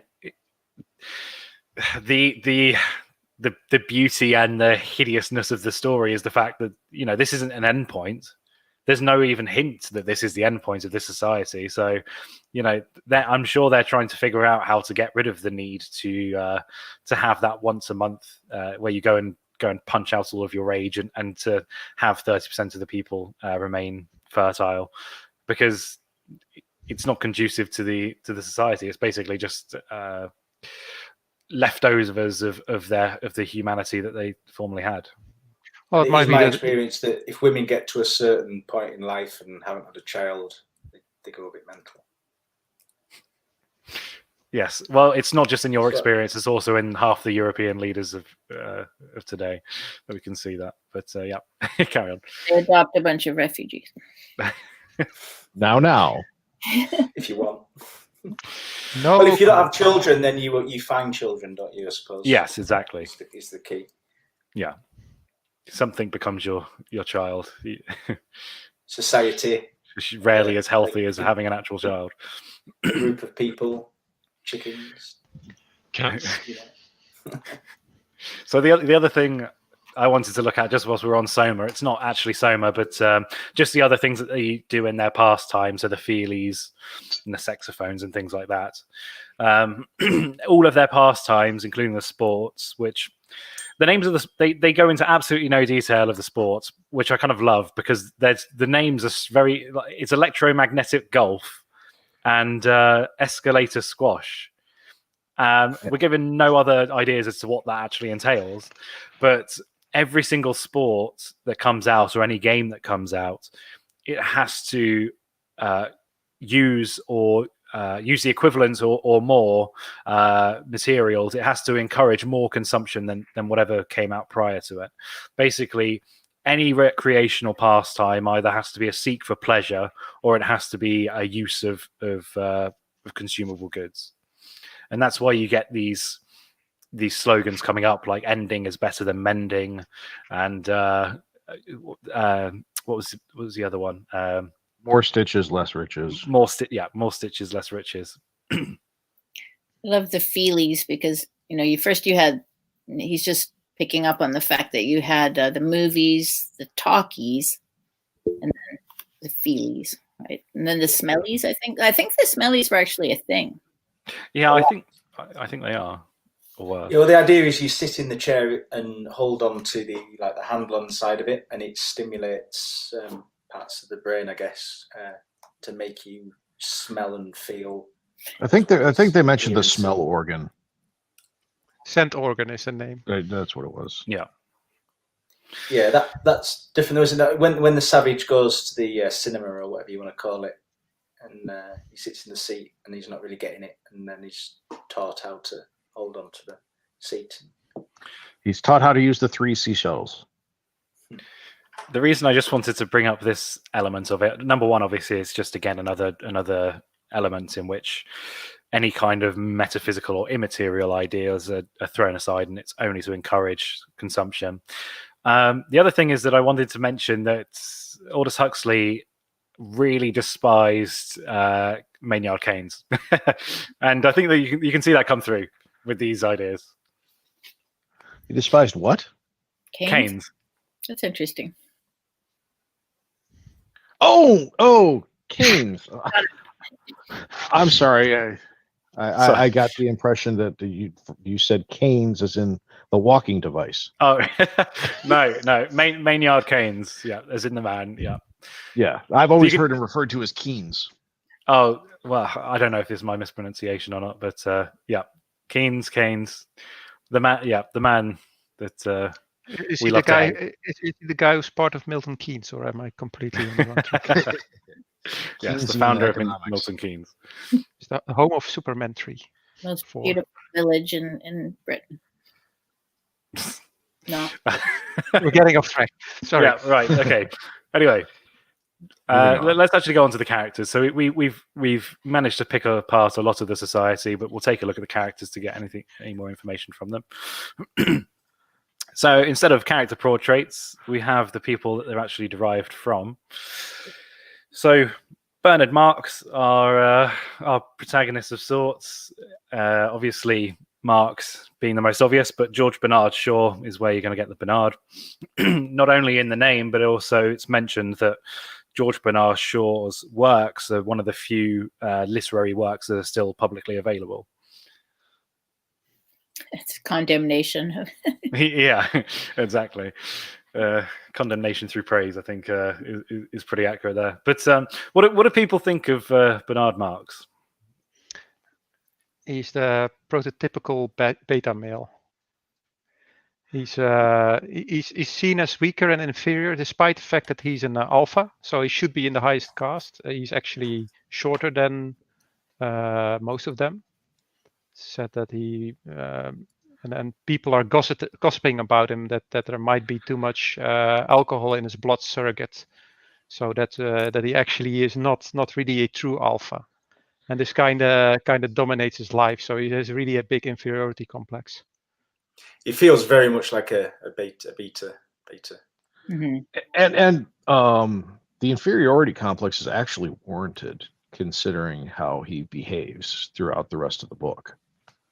Yes, this is why he's such an interesting character to me, is that he's not likable, but he's one of the few ways in this society in which you could find someone with a rebellious nature. Well, not even rebellious, just someone with any kind of any kind of doubts about the system. He's imperfect, right? So yeah. I think it's his imperfection that makes him kind of interesting. Yeah. And the comparison I made is that he is the piggy of the group, but with such a dysgenic group, you almost need someone. However they come about, you need opposition to come out of it. So that's why he's quite interesting. He's not this. You do have someone that's this embodiment of masculinity that is really where the only possibility in which you'd get out of this situation. You have that come out through Watson, but Bernard Marx is nothing like that. And in fact, the minute he gets any kind of recognition and he gets the ability to feel ingratiated in the society, he drops any pretense of liking Lelina and will take anyone he can. Yeah, I'm reminded a lot of Winston Smith from 1984. Yeah, there's a lot of echoes of that character in Bernard. I would say Winston is more likable than Bernard, though. Oh yes, yeah, but all of the core weaknesses of character that are exposed at the tail end of 1984 in Winston are taken as a matter of course with Bernard. Yes, yeah. Yeah, I mean, he only rails against the society when he's not in his proper place. As like you say, the instant that he gets any kind of notoriety at all, that's it. He's fully on board, takes advantage of it. Yeah, he's a surface level individualist. Yes. Yeah. The thing he wants is status, and he doesn't have it. And because he's kind of ostracized for being different, he has this trait of like being an individual, and he actually contemplates it. and he sees like sleeping with many women is something that will give him status, which is in contrast to probably what we'll talk about next, which is Helmholtz. Yeah, I would suggest we talk about Helmholtz next. Yeah, that because he contrasts Bernard. Yeah, I mean that we can move on to him. He's not the. Let me find the slide. Let's do this properly. Bear with me. Because Bernard, he's not even the romantic, is he? No, Bernard is just a disaffected youth. There we are. Yeah. So Helmholtz, Watson. I think you're missing an L there. Watson, Mr. Watson. Yes, he's again. The names are not accidental. You have one of the best names I've ever seen. Hermann von Helmholtz. Is the man on the left. He was a physician, and then you had a behavioral psychologist named John Watson, who's on the right. Nice looking. The one on the right. I wouldn't know. I thought you meant the mustache on the left. Yes, and there is a W missing. Thank you for pointing that. Yes, as you say, he's the perfect contrast to someone like Bernard. So basically, Helmholtz in the story is Chat McChatface. Basically, he walks around and women follow him, wanting to have sex with him, inviting him to come to like events, and then he will be the only man, if you know what we mean. So basically, they all want to sleep with him, but he's really bored with women, isn't he? Yeah, he doesn't really. He got bored with them, like because for him it's like he can get it every day. It's like the spice we eat every day is something we won't like after a while. And this frustrates Bernard because he basically, that's what he desires, because if the women sleep with him, he would have had the status. And basically their relationship is really strange because Bernard views Helmholtz as a friend, and friends are there to be tortured. And that's what he does. So it's a really odd relationship between these two. But they both have their problems because Helmholtz is I think he's a lecturer and he's somebody who makes, what did they call it? Basically, he makes these slogans and these songs. He's like a copywriter. Yeah, well, he reminds me of like some kind of Hollywood director type. You know what I mean? That's he, the kind of he reminds me of like vibe I an got ad from him. executive. Like he Yeah, makes the that jingles. kind of Yeah. thing. Yeah, and he's someone who would be creative, but in a very capitalistic kind of way. Yeah, and he's kind isolate, and he's kind of frustrated by that. So he basically wants to have more. He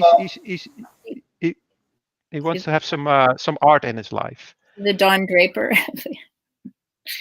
Yeah, I kind of see it. I think speaking for all of us, he's also the most relatable character with his with his Chad attitude. No, he's a really interesting. He's a complete opposite end of the spectrum with Bernard in terms of it's almost the ease in which he can get anything physical is what's so off-putting to him, and that's why he reaches for something deeper, for something like poetry. He's really the only unfulfilled character in the New World. Everyone else in the New World either is fulfilled or knows how to be fulfilled. I mean, even Bernard knows how to be fulfilled. He just wants to be popular, and then he's perfectly happy, you know. But Helmholtz, on the other hand, he's missing something, and he's missing something that Mustafa, the world controller, recognizes and understands, but Helmholtz isn't to the point yet where Mustafa's comfortable letting him in on the secret. He's the only one who's actually looking for something immaterial. As Bernard is looking for, he basically wants to have access to women. And it's also mentioned that want, that like it's said like, when are you feeling like miserable? And then it only happens when there's this girl I want, and I had to wait 4 weeks for her, which is kind of odd when we listen to it. But their every need is fulfilled, and so even for Helmholtz, the most basic hierarchy that they have, like that are slightly prettier and slightly less pretty alphas, he's basically on the top. So he's on the top of this Maslow-like pyramid, and he's still unfulfilled. So he's looking for some kind of self-actuation. Yeah, when he puts it out there, doesn't he, that he basically feels that he needs some kind of torment in his life in order to be more creative. Like he feels like he can't reach his full potential unless he's got some kind of harsh environment to live in or some kind of strife. Yeah, and he also has. Sorry, I'll just make this, and then you can go ahead, Justine. He also has an artistic spirit, and I think it's that need to express himself, which also leads him to looking at the immaterial. I just felt that he's more human from our perspective, and somewhat like the savage, but not in such a tortured way. More Chad. Yeah. Yeah. Well, the other thing that differentiates him from the savage is the fact that he can actually implement. If anyone could implement any kind of change, it would be him from inside the system. Not that he does, because obviously he gets sent away, but he has lived it. He's been through it. He's been genetically manipulated to fit it, and yet he's still resisting it. So that is one of the few signs of hope. Is in Helmholtz. I mean, he shows his condition though, doesn't he? When he's being read Shakespeare, and then he has the uncontrollable laughter at the thought of the Romeo and Juliet being that tormented over.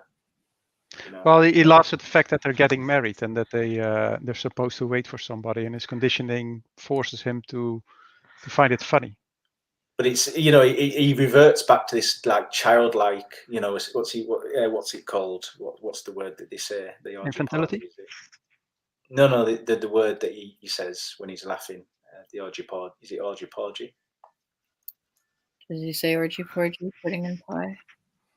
No. There's a term. There's a term in the book that they use, and which he starts, repeating while he's laughing. But anyway, yeah. It's a term for like pregnancy or something, isn't it?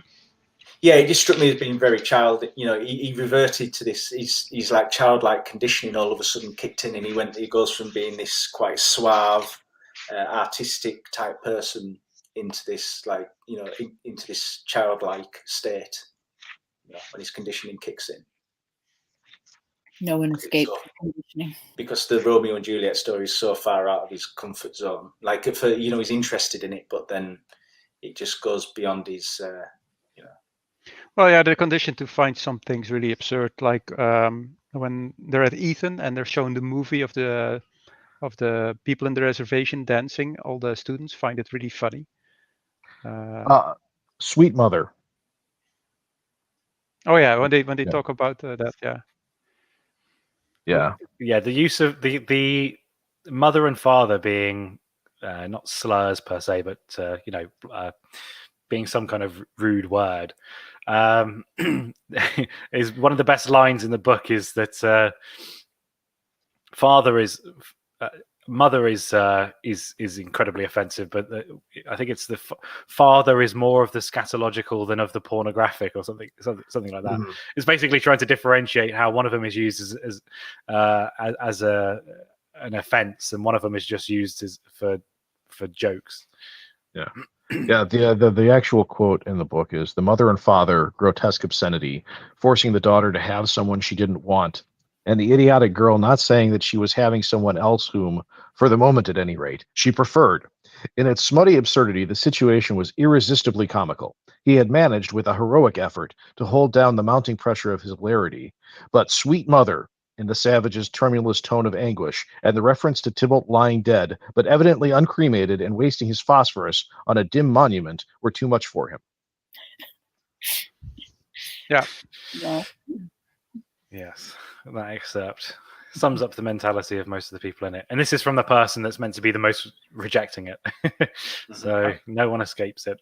But there is also a recognition that from Mustafa that people that are able to see, almost outside of the matrix are inevitably the ones that need to be at the top of it, because they're the people that have taken the red pill but have decided to live as if they haven't, and try and conform back with the blue pill, much like Mond has, because it gives them a perspective on it, and it means they're not just doing it because they've been conditioned into it; they're actively choosing it. Mm-hmm. Yeah, and presumably the society hasn't just reached an endpoint in its in its knowledge. So it will, it can't just rely on people to keep things going. It has to, be better at the same time. They'll try and squish the program down, progress down as much as they can, but it is being leaked out slowly but surely. Yeah, and because there's the idea that progress isn't as good in terms of making more money, or just consumption, as staying where you are is. As in, if you're making combustion engine cars, to switch to something else costs money, whereas you could just keep producing combustion engine cars. It's also unpredictable, and I think that's the big thing, is that with the current system, you're literally breeding some of the people to suit the environment of working in, high temperatures or whatever it may be. The structure is the superstructure of the state is the most important part. So if you want to try and advance any kind of technology that might disrupt that, it is far more valuable to them to maintain dominance of the superstructure than it is to allow any kind of progress that might disrupt the balance. And that echoes something that was core to Anthem by Ayn Rand. Mm-hmm. Which was, a similar book, a similar work, although it was significantly later. I've read The Fountainhead, but not. And I imagine significantly longer. No, actually, it was shorter. Oh, wow. Yeah. She's outdone herself. So who else have we got? Is there anything else to cover on Watson? Not on Watson, I don't think. I mean, the conclusion of Watson's storyline is he gets sent off to an island to be amongst the misfits and the discontented. But if I remember correctly, Mustafa says, it was Las Maledivas, or there's the Falklands, I believe. Oh. Yeah, requests somewhere. Yeah, it was the Nice, Falklands. doesn't it? Yeah, I mean, he requested somewhere not very nice, so he ended up in the Falklands. The alternative that they were sent to Saint Helena, which is, if I remember correctly, the island they sent Napoleon to when they exiled him for the second time. So that's a typical place to exile people.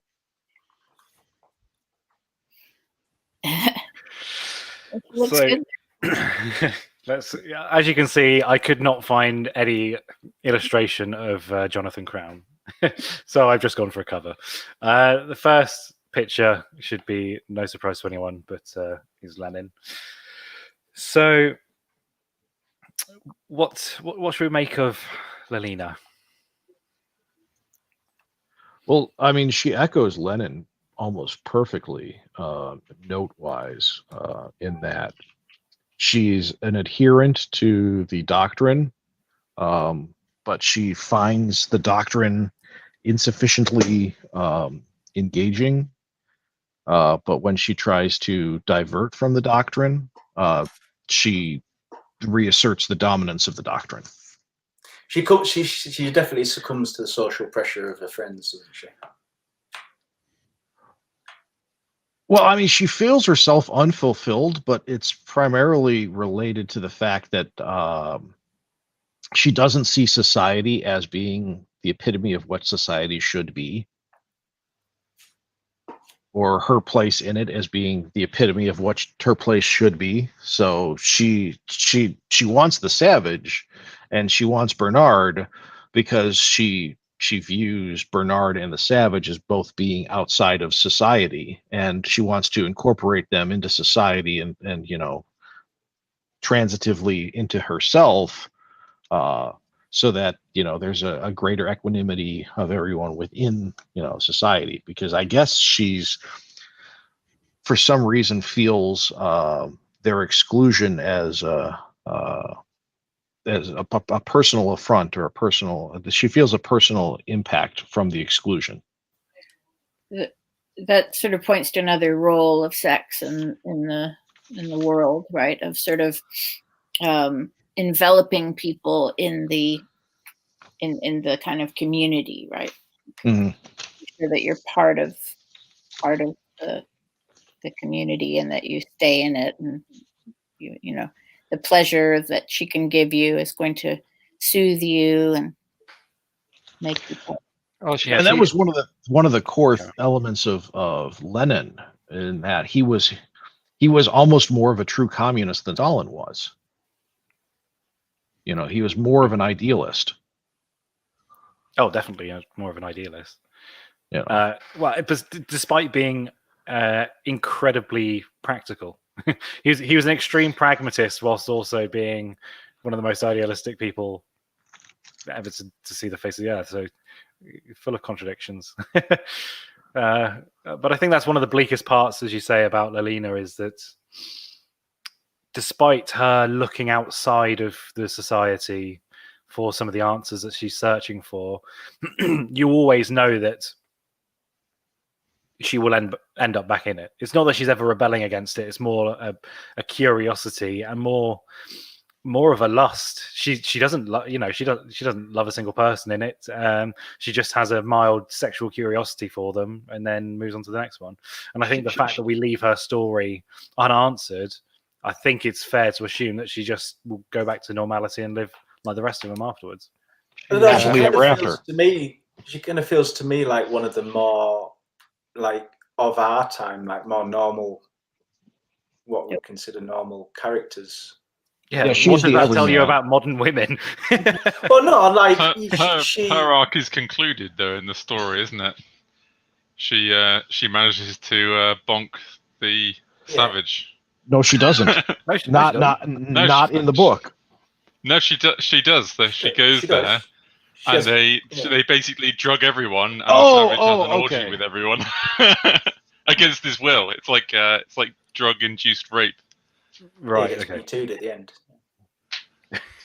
Brutal. Yeah. All right. Yeah. But yeah. Well, you say her story's concluded, but not her life, and you can picture from that moment, like I say, from that moment onward, she's just back in. She's just another one of the faceless crowns.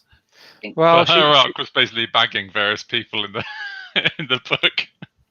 She is one of the more desirable women in society, like how Helmholtz is one of the more desirable males, and if she has any flaw apart from being really vapid and being conditioned and things like that, is that she has this thing that she actually likes being with one person, which is seen as bad. So she has this whole thing in the beginning. She's with his name is Henry, if I remember correctly. But she's spending too much time with him, and then she's urged like, "Oh, go spend time with somebody else." And then she goes on this trip with Bernard. That's when she's having a discussion with at the lockers, isn't it? And it's with Fanny. Fanny's telling her that she's spending too much time with him, and she's like, "Oh, well, I haven't done a slide on Fanny because I didn't want to put any pictures of what that might represent on. She's pretty minor, isn't she? She's pretty minor. You're British. The thing is that as soon as she sees the savage, she basically drops her acetate silk pants for him because he basically comes in and he's where Bernard would complain about that he wants to be different. The savage is just different, and the scene is that you have these savages flogging themselves with whips. And she thinks it's awful, but then the savage says, like, yeah, I wish I was there, that I could whip myself, and I would do it better. I would show that I'm more worthy. And then she immediately goes for him. From that moment on, she's basically smitten with this guy, and she wants to be with him. And this is also where a lot of conflict in the story actually arises from between her and the savage. Because she basically is somebody from society. And she doesn't mind just sleeping around. So yeah, sleeping with him is natural. And he believes that there should be no sex before marriage, and basically feels like somebody who is constantly quoting from the Bible and trying to instill morality from that. Except he's using Shakespeare because he doesn't have a real Bible. Yeah, it's someone that's used Shakespeare as his... Sorry, you go ahead. I just want to say he also thinks that it should be earned, this relationship with her. Like it shouldn't just be handed to him. It's not worth anything if it's not earned. I mean, very good highline. Yes, So the art of courting has been lost, obviously, in this world, and it's something that they want. And you can see that it's a man that has got all of his ideas of love from Shakespeare. I think part of the reason his reaction is so violent towards her is because it reminds him of his mother and the pain that he went through because his mother was, now we really are getting onto the Freudian psychology of it. Well, no, I mean, he talks about it, doesn't he? He mentions it quite a lot. How people came to visit his mother, and then obviously everybody turned on his mother because Well, he does treat Lalina how the villagers treated his mother. He calls her a whore and everything. So he sees that. I think that's why it's so violent. I mean, it just seems a bit OTT, but on the strength of it. And doesn't he open his Shakespeare at one point, and he comes across in Hamlet a passage about Gertrude, Hamlet's mother, and Hamlet has really conflicting feelings about his mother, right? And he treats Ophelia badly, so that I think that's woven in there. So you don't even need Freud necessarily to create this conflicted, idea, anger towards the mother and the younger woman at the same time. Yes, there's a bit of an Oedipus complex going on. Whilst we have Lenin on screen and we've got some of these topics going, the other thing I wanted to mention is the deconstruction of the family. Obviously, we've mentioned that mother and father are basically crude words, and the idea, the concept of the home as we know it is something that's exclusive to you and the family is basically a filthy word as well. There just seems to be in every utopian society, a deconstruction of the family is a must because it's a unit that goes beyond the state. And I think this is one of the best depictions of a society trying to deconstruct the family that I've ever read. Well, it's one of the most successful. I mean, that's the core difference between this society and most of the other societies represented in fiction, in that most fictional representations have some fallback and some surrogate for the family, whereas Brave New World, there's literally nothing that replaces the family. And there is no mother, there is no father, there is not even it's not even the state that replaces the family. There's nothing. Yeah, that's a good point. Is it? Yeah. Sorry, carry on, Justine. Just the vestiges of the family are the savage and his mother and the staff on. The only right. So see, in communism, and when they would take the children and put them into the the nurseries or what have you, and the women would just work like the men. It's just kind of it's just evolving on, isn't it? That's obviously how he envisaged it, and it's almost like the blueprint. Now there is, as long as we're talking about the family, we can't divert from the apparent, and this is not necessarily guaranteed, but it appears to be the case that I don't recall there being any female alphas or any male betas in the book. I think, it would lend to them at least understanding that women tend to go across and up.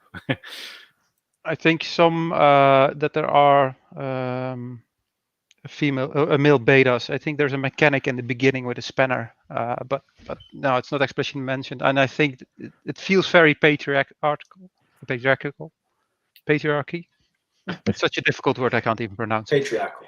Yeah, that one. That's just your disgust at using the word. It's just my conditioning. And it's not mentioned, but it's also the opposite is also not mentioned. So it's not that it's mentioned that there are no female alphas. It's just there's no evidence for or against. Mm-hmm. Yes. what was the other thing I was going to say? Oh yeah, just on that deconstruction of the family. Obviously, the communist Russia is the prime example of it, but it also made me think of what are the Muslim minority in China called? Ungars. Yes, the Ungars, when they're basically the family is deconstructed by removing the father and arresting them, or worse, and just putting in a Chinese member to fill the gap. Just that kind of complete deconstruction of family as a way of removing any kind of culture and heritage and society from a people. Well, it's giving the ability to have an allegiance to something other than the state, isn't it? Yeah, it's removing that. I mean, if you have a family, your allegiance would be to the family before anything else. You would hope. Yeah, but as Brandig points out, they've even gone beyond that step where they haven't even filled the void with the state. You have to fill the void yourself with Soma, basically. Well, I mean, everyone belongs to everyone else, so they've filled that void with society, and they haven't created any sort of individual impersonification of society as a stand-in. You know, that I think is the core brilliance of the way in which the society is structured, in that they completely remove any human physical surrogate or stand-in for society. Well, because there's not even any state. In the same way that the state in 1984, there's no state or inner party, it's just society. And even when the state comes in, it's very like they just drug people, don't they, essentially, to keep control. Yeah, let me get up the quote. So as we were speaking about before, Huxley and Orwell did write to each other. And on the publication of 1984, Huxley sent a letter to George Orwell, and one of the quotes of it really sums up how my thinking of these two stories have changed. Here it is. This is Huxley in a letter to Orwell in, I think it was 1959. 49. Whether in actual fact the policy of the boot on the face can go on indefinitely seems doubtful. My own belief is that the ruling oligarchy will find less arduous and wasteful ways of governing and satisfying its lust for power, and these ways will resemble those which I have described in Brave New World. And who, living in 2021, who's been proved right? I think that Orwell has been proved right because he basically described the Soviet Union, which fell. But not for the reason that they had an internal uprising against it. That's true. But now we're living in Brave New World, and there's no end in sight. We're getting better at eugenic technologies. That's true. But I think there are other ways. I mean, it's not just that, right? It's the way the family is being deconstructed, the way men and women do relate to each other, the way pornographication of the culture. I blame feminism. I do too. Well, feminism is part of it, right? I think if we go on to the director, we can talk more about this. Or sorry, no, the Mustafa. I think. Well, let's get the director out of the way, because he is the next slide, and there's not really a great deal to. I don't think there's a great deal to go into him, apart from the conversation that he has with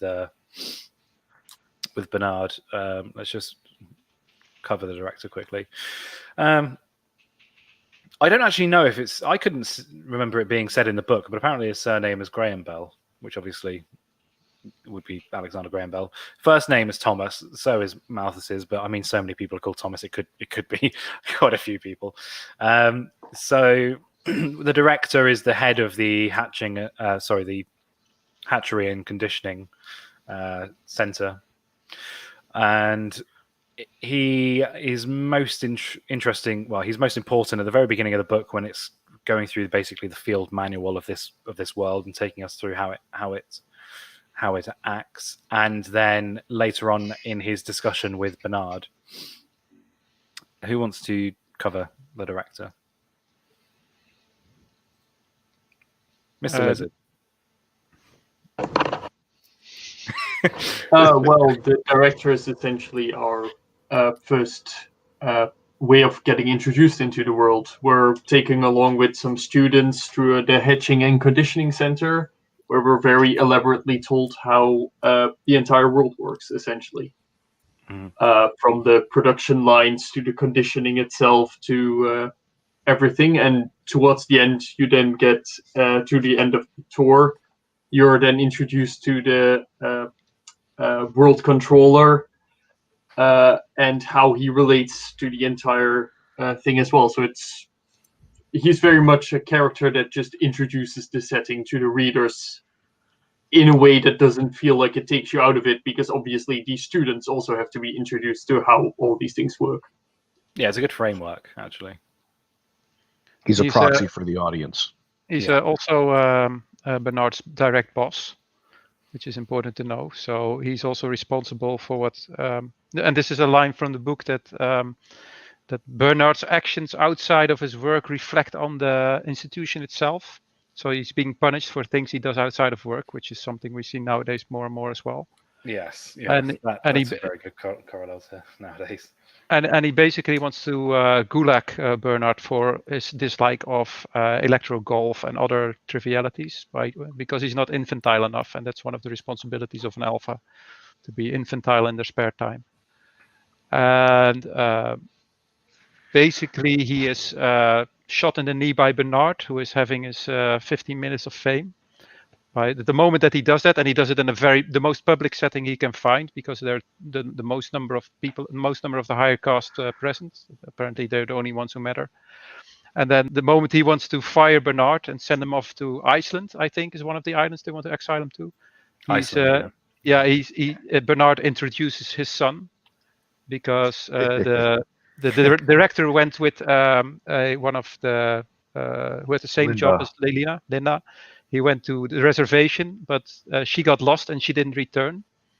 And in the reservation, Linda became pregnant, despite that she did all her Malthusian drilling and things like that to prevent pregnancy.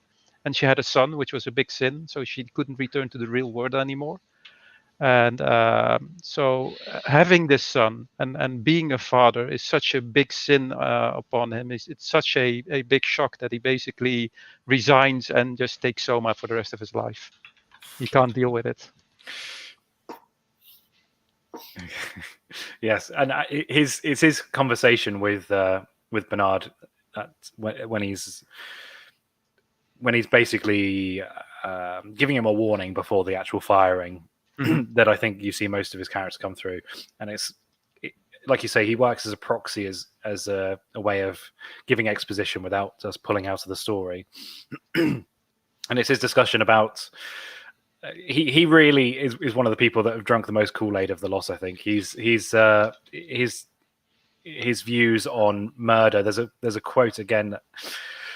Murder kills only the individual. How easy are they to replace? That kind of mentality, when it's, why would we let this one nonconformist stand out when it could potentially damage the society as a whole?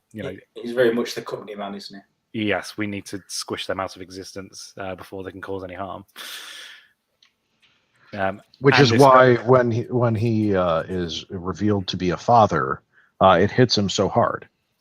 Yes, and he is the one that is most virulent about his discussions of childhood and how everyone should remain in a constant adolescent state.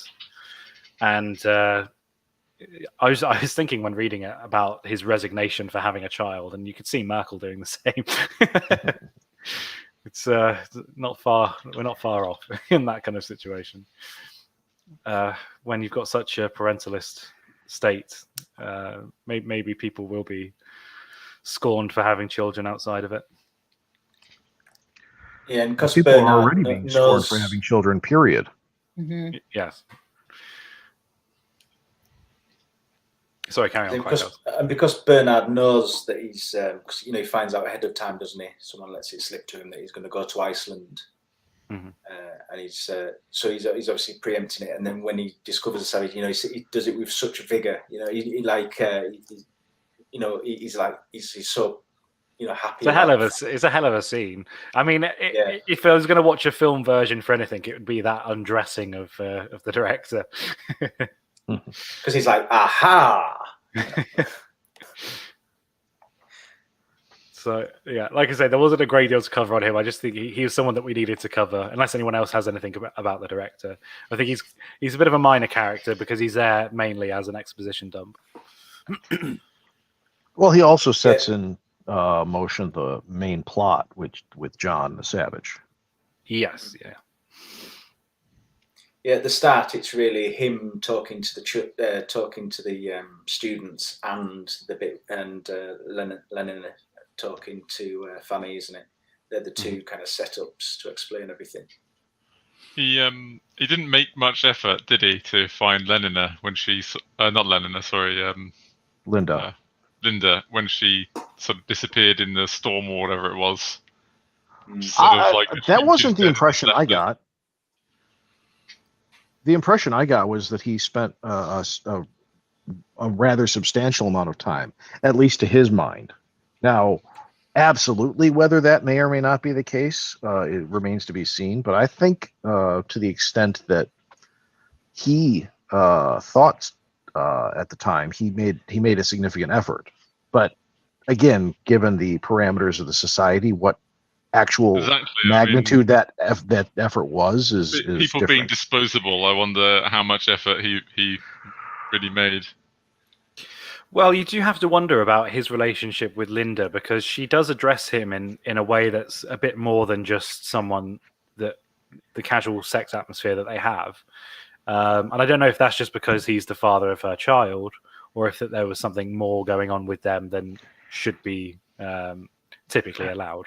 Having a nickname for somebody, just a special nickname, does feel like a taboo in this world. Yes. What was the word they had for mother and fathers? It was like viv something or other. Vivaparous. Vivaparous. Something. Vivapacious. Something like that. Vivapacious. Yeah, vivapacious, I think. Right. Let's do Mr. Henry Foster as well. Again, more of a minor character, I suppose, but just Henry Foster is basically a proxy for the actual everyman. Mm-hmm. Just like Fanny is a proxy for the every woman. Henry Foster's a well-adjusted, well-adapted alpha who gets along well in the society. Yes, and I think that's why he does ascend a bit more than just being a minor character, because he isn't. You can definitely you have figures in the novel which allow you to see the world through a fish out of water perspective, but then you need the characters like Henry and like Lelina to look at it as a fish that doesn't realize it's in water perspective. They're so used to it that anything outside of it is alien. And obviously they are Henry and Lelina spend more than is typical time together without being with anyone else. But other than that, he is basically down the road everything that you'd expect to see from an alpha in present year. And I get the impression that Henry didn't realize he was, favoring Lenina, especially. Yeah. I don't think he ever saw it as anything more. It's just that she was exceptionally pneumatic. Yes, very pneumatic. Very pneumatic. Like a car. From a woman. Yeah, like a Ford, some might say. So obviously with Henry Ford, Henry Foster, it's going to be Henry Ford, and John Foster is an essayist, an old English essayist, and he was also an educational reformer. So you can see again in Henry's position in the conditioning. That's why he's got the educational reformer surname. So let's pull out the big gun. Now look at these two figures to be based on. They do look like him. This is everything I picture when I think of Mustafa Mond. I say the guy on the left more so. Yes, so there you have Ataturk, Mustafa Ataturk, obviously the founder of Turkey. The other guy is Alfred Mond, who was a British industrialist, and it was going to one of his factories that was one of the first sowed the seeds of idea in Aldous Huxley's mind. The name seems to work as well. Monde, as in world, like worldly. Yes, I didn't even think about that. Yes, no, you're right. And to my mind, Mustafa Mond is the ultimate character of the book. He is Brave New World. Yes, in all of its hideous, all of its wonder and all of its glory and all of its terror. Mm. And when we were speaking about what it is as well, doesn't it? Yes, well, when we were speaking about Lenin and we spoke about how he was a combination of both one of the most pragmatic people and idealistic people, Mustafa Mond basically fits that. He is completely aware of all of the issues of the current society, but to him, because he's come to the conclusion that it still outweighs the risks of taking society back to something closer to what it used to be, he's going to perpetuate it. Yeah, my favorite speech of his or the soliloquy is when he was talking about the new theory of biology, and he said it was a masterly piece of work, but once you begin admitting explanations in terms of purpose, well, you didn't know what the result might be. It was the sort of idea that might easily decondition the more unsettled minds among the higher castes, making them lose their faith in happiness as the sovereign good and take to believing instead that the goal was somewhere beyond, somewhere outside the present human sphere, that the purpose of life was not the maintenance of well-being, but some intensification and refining of consciousness, some enlargement of knowledge, which was, the controller reflected, quite possibly true, but not in the present circumstance admissible. And that, I think, sums up the entire element of Brave New World. It's so cold. He's such a good character, not morally, but so well written, and you can see into his mind. You can understand him, which is the horrifying part. Yeah, well, you could see why he does it, and you could actually see reason in why he does it, and that makes it really terrible. And you can see yourself doing it. That's the terror. If you were in the same position, you might make the same choice. Yes. And what he actually does is some kind of scientific newspeak. So he prevents that the what do you call it? New ideas get into circulation and that people start thinking about them. Basically, prevents them from opening their eyes. And anybody who has these ideas, they're basically sent to some beautiful island or some not so beautiful islands. And he also says it is that we have these islands because otherwise we would have to put you in the gas chamber. So it's not that it's a luxury that they can do this, because otherwise they would just kill everybody who has too bright ideas. Mm-hmm. And he was one of those people. Sorry? This is a good question from Quackhouse. Why don't they just kill off the people that have those ideas? Because society needs them. Yeah, I was going to say, is it, if you wanted to freeze society where it was in terms of ideas and technology, then you would just kill them. I mean, obviously, they must want some, new things to come about, because otherwise you would just kill all the three things. Yeah, they want to do science, but they want to limit the kind of science they apply. So they might want to keep these people around because they have some use, but they want to prevent. It's also a recognition that you need those free thinkers, like I say, to be the people at the head of it. That's the reason why they make alphas in the first place. Yeah, because otherwise they would just have people who have no independent thought. And they also say, well, we make the alphas, knowing that they will get into problems because they start to think. But we need them in the case something unexpected happens. It also gives the illusion responsibility, isn't it? They say it's their responsibility to not, fall prey to these problems. Yeah, that came from the director. They're given the freedom to think with the responsibility to not something like that. They don't replicate the alphas either, do they?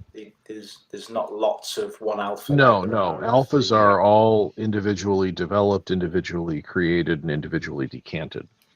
It also gives the illusion of choice, which again is it makes the system seem less oppressive than it would be to live in by saying, well, if you don't like it, it's fine. Look at this island that you can go away to. I think that illusion of choice, it's not explicitly laid out to everyone in the society, but we actually don't know if they arrive at the island. That's true. They might be helicoptered halfway. Talking about the illusion of choice, this character, and probably I'm doing the reference the wrong way around, made me think a lot about Architect in the Matrix, who at some point starts just exposing the whole thing, pulling away the curtain, telling Neo what the world is about, and he basically does the same in the penultimate chapter of this book. He basically tells how the world works and why it works this way. Because it flaws your argument, because you're expecting them to get defensive and try and defend the system, but it's when John has the conversation with him and brings up the flaws, he's like, yeah, of course they're present. Even worse, John expects him to be this ultimate evil, and he starts quoting Shakespeare on him. Yes. And that's something that John doesn't expect.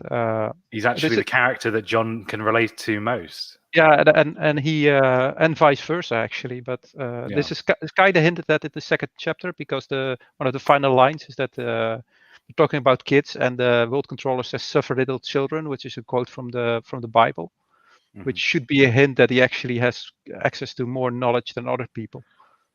Would you think it's the characters kind of like Huxley's justification of what Huxley's justification of the world would be, of this world? Yes, the world of the book would be. I mean, the last line that you quoted just there about the enlargement of consciousness, that could be the purpose. I mean, that's basically Huxley's view, right? Mm-hmm. Yes. Like I said at the start, I think that the discussion between John and Mustafa is an internal struggle for Huxley. Yeah. And it's Huxley justifying himself, like it feels like. Well, yeah, this whole book is a justification of why Huxley believes his perspective is ultimately going to fail and his goals are ultimately going to not be achieved, and that this is basically his chaotic campaign to tilt against the windmills that he sees in the future. Mustafa is the most self-actualized, self-directed character in the book. He's got the greatest agency, and he uses that agency to continue to make sure that the cogs of society progress. He has turned from enlightenment as a virtue and a value to pacification and bliss as the highest moral values. Yeah, maybe this is again like the most terrifying thing about the entire book. Like, I could imagine people trying to like put in tiny rebellions in 1984. But in this, the response of everyone would just be to pop in an additional pilasoma.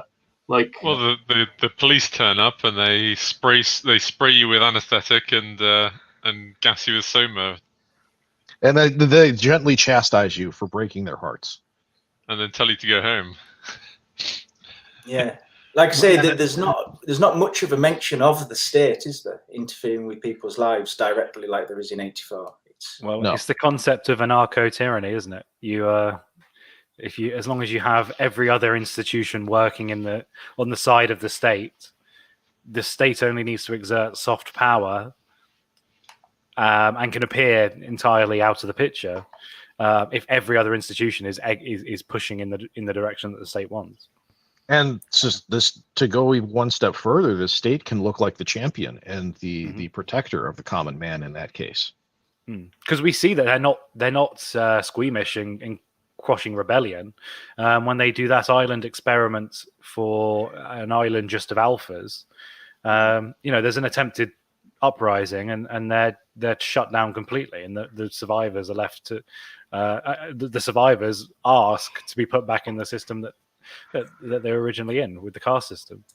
And that's the one element in which I see a failing in the entire approach, because if the world controllers are as aware of reality as they are, they would not put a batch of just freshly decanted and socialized alphas on an island and expect them to succeed. Yeah, it's a bit strange, but I mean, what else are you going to do if you're a world controller? You may as well, it's like those in Fallout, the game series. They do similar things in the vaults where, if you're just going to leave them to survive, where's the fun in that? You may as well experiment on them. Well, my point is, they should have known the outcome. Well, they should have started it with something that someone or a group of individuals who had been, specifically conditioned and developed for that environment, rather than conditioning and developing them as alphas, because, and that might be the fish in water, not realizing it's in water, because I'm sure Mustafa went through the same set of conditioning. So he just assumed that was the optimal conditioning that was possible for humans, but it's not. Alphas are just as trapped by their roles as epsilon semi-morons. Yeah. Mm. Yeah, it reminds me of the film Equilibrium. I don't know if you've seen it. Yes. Yeah. Yeah, So, where everybody, and it ends up that it's just the rulers that end up taking the suppressant to quash their emotions. So it'd be a bit like that, but in reverse. So like you need the people at the top to be like Mustafa, more like a normal, regular, person in the real world, in order to help things run. Because you couldn't have a load of brainwashed people at the top, because it just wouldn't work. And you can see how later on in schools of thought, in the modern socialist schools of thought, how this kind of concept of even the upper classes having to condition themselves into accepting their roles, you can see how that kind of idea developed. Mm-hmm. Again, it's the same with the Indian culture. Like the high castes have extra responsibilities. Yeah, as the hypnopedic conditioning repeats, I'm glad I'm not an alpha, because alphas have all these responsibilities. Yeah, you got to make the people at the bottom happy to be at the bottom, because otherwise, they might aspire. Mm-hmm. Yes. So who have we got next? Now we've already done him, so I think the final major character we need to cover. Obviously, neither of these people are seen through his name, but Shakespeare is pretty obvious why I've got him on there. He extensively quotes Shakespeare, and half of his worldview is informed. He's almost conditioned by Shakespeare, as opposed to the conditioning that they go through on the mainland. And the other person that seems that he took a lot of inspiration for the character, for this kind of noble, savage character, is D.H. Lawrence. I spoke about their connection earlier. Lawrence had this reputation for being, a sort of a natural man. Yes, and a sexually complicated man as well, which kind of comes through in the internal battle that John has about Lelina. He has these higher ideals that he's aspiring to, but he has this internal conflict. I just want to jump in here with another accolade toward Huxley and his excellent characterization of all of these characters, because everything that he put in the book and all of the circumstances during the development of all of the main characters is perfectly reflected in their responses, including John. And John is a flawed character from his birth, and the situation and context of his birth and his experiences growing up lead exactly to the type of character that's believable. So there's certainly the opportunity for Huxley to have written John as a paragon of virtue, as a perfect man, as a Christ figure, basically. Yes, as someone who would come and deliver the society and tear it down because he has a better view or a better way of doing things. Mhm. But the fact that he actually tries that at one point. well, but that's my point. My point is he doesn't succeed. My point is he fails, and he fails because of the characterization and the way that Huxley wrote him. And I'm stunned that Huxley was as deft at writing John throughout the entire book as he was. Yeah, he also doesn't attempt it out of some benevolent virtue to try and alleviate these oppressed people. It's purely frustration that he just he lashes out in this way. At one point, literally. No, oh, yeah. When you first meet. Go ahead. I was going to say when you first meet him, he's bitter, isn't he? Because he hasn't got to take part in the the ceremony because of his skin color and everything like that. So the harlot that his mother is. Yeah, it's because of his skin color, though, isn't it? I think it says. Well, I think it's a combination of the two. Yeah, he's the out. He's on the outside, looking in, and he wants to be part of it. He's such a tragic character, but yeah, he's the most kind of refreshing and appealing one for me. I find the contrast between him and Bernard quite interesting, because Bernard is very much he also starts out kind of at the bottom, like he's an alpha, but he's not very much accepted. With John, he's also not accepted in his society, but then both of them become highly valuable in the society, become highly respected, etc., etc., etc. And you just see the contrast in how they deal with that. With John sticks to his morals, whereas Bernard instantly, instead of complaining about society, is like, "Oh no, this is great now." Yes, I mean for both of them, the grass is always greener, isn't it? But John is an outcast that wants to that attempts to assimilate, whereas Bernard is kind of that more spiteful mutant kind of character archetype where he kind of enjoys the being part of the outgroup, but not for this fact that he's individualistic. It's more just this contempt for the rest of society. John reminds me of somebody in Shakespeare's era, like a Pocahontas, or one of the.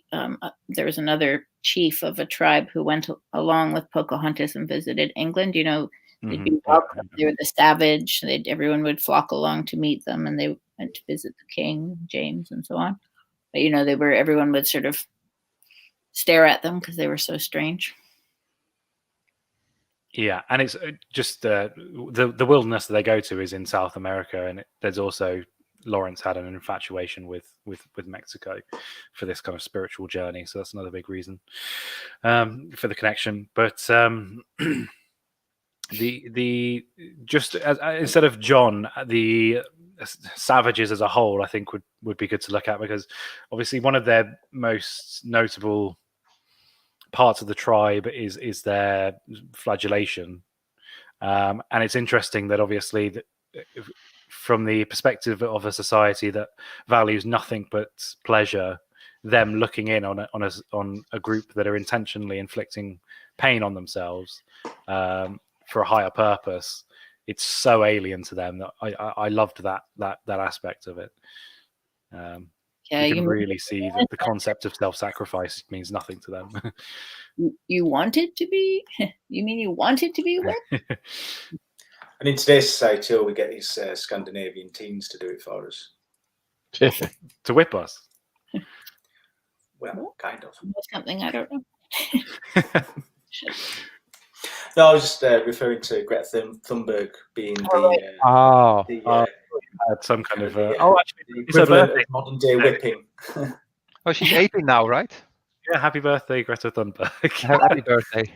Oh, But that isn't it though? They invite these people to, it's the equivalent of modern day whipping, isn't it? It's like, we need to be punished, but we don't really need to be punished. You know what I mean?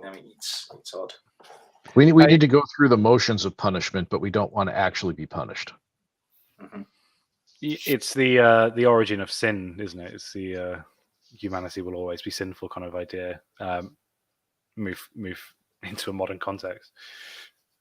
Well, it's nowadays we have lots of, like with certain like BLM and so on, we have lots of sin and no forgiveness. Mm-hmm. Yeah, forgiveness isn't a big thing at the minute, is it? How much forgiveness can you afford? Well, unless you're China. There's lots of which perspective are we talking about here?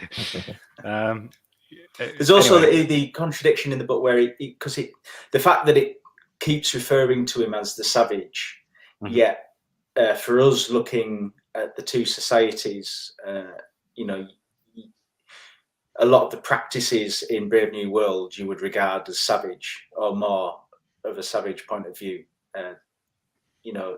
Sleeping around and doing drugs, and it's not very civilized. Whereas the savage is quoting Shakespeare and being, and all that kind of thing. It's quite good. I thought. It's that intentional dichotomy. The fact that calling him the savage all the time, referring to him in the book, Mm-hmm.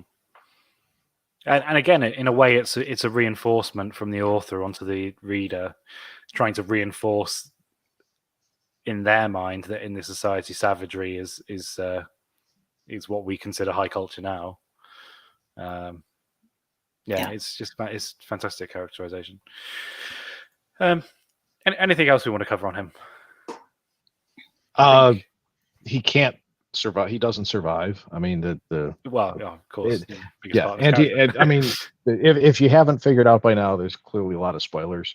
But the final solution to this, or the culmination of his story arc, is he kills himself because there's just no place for him. His morals and his worldview is completely antithetical and incompatible with that of Brave New World, and thus ends the experiment of Mustafa Mond, because this whole thing was orchestrated. Mustafa wants to torment him to death, doesn't he? Essentially. No, I don't think he's trying to torment him to death. He just wants to see what the conclusion would be and whether or not there's any kind of sociological value to be gained in that, either through the stability of the society or to the entertainment value or the happiness through incorporation of people like John.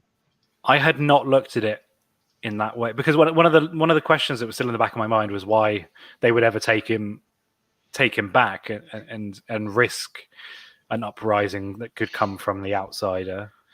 But I think, you're right. It is all just another petri dish to see what happens in this society when we introduce him. Yeah, and I'm pretty sure Mustafa would just be confident in the fact that it's engineered that well that he doesn't fear the savage. Mm-hmm. It's like that Boston Robotics robot that they keep poking with sticks and it doesn't fall over. Yeah, well, it's the idea, isn't it, that current civilization is the equivalent of just being moderately poked in the forehead constantly over and over. It's the wet lettuce slapped on your forehead. It's also the opposite. He chastises himself to purify himself. That's also why he said he drank some mustard or water with mustard. Mm-hmm. Which is something which happens in that society, while the crowds that come from in the end basically see it as another kind of play they do in the singery, so the orgy porgy part. Mm-hmm. And for him that's such a violation of what he believes in, that he basically can't live with it. So he as an individual is basically being destroyed by this society full of hedonistic clones, which he hates. Oh, you just made that perspective just made it so much more bleak that I didn't even know it could go that far. Yeah, I mean, the idea that it wasn't accidental, but from the start it was like, oh well, whatever happens to him, we know there's not going to be any issue. His death wasn't the bad part; it was the total destruction of his self beforehand. death was just the sort of full stop at the end. Wow. Just the dystopian part of the book for me is like, in a society, what is the point in? I mean, it feels as though the society just exists purely to. It's like, what is it existing for? Is it just existing to sell new things? To perpetuate itself. Yeah, And I mean, was... there's no creativity. There's no, there's no art. There's no real beauty. There's no nothing. It's just a completely.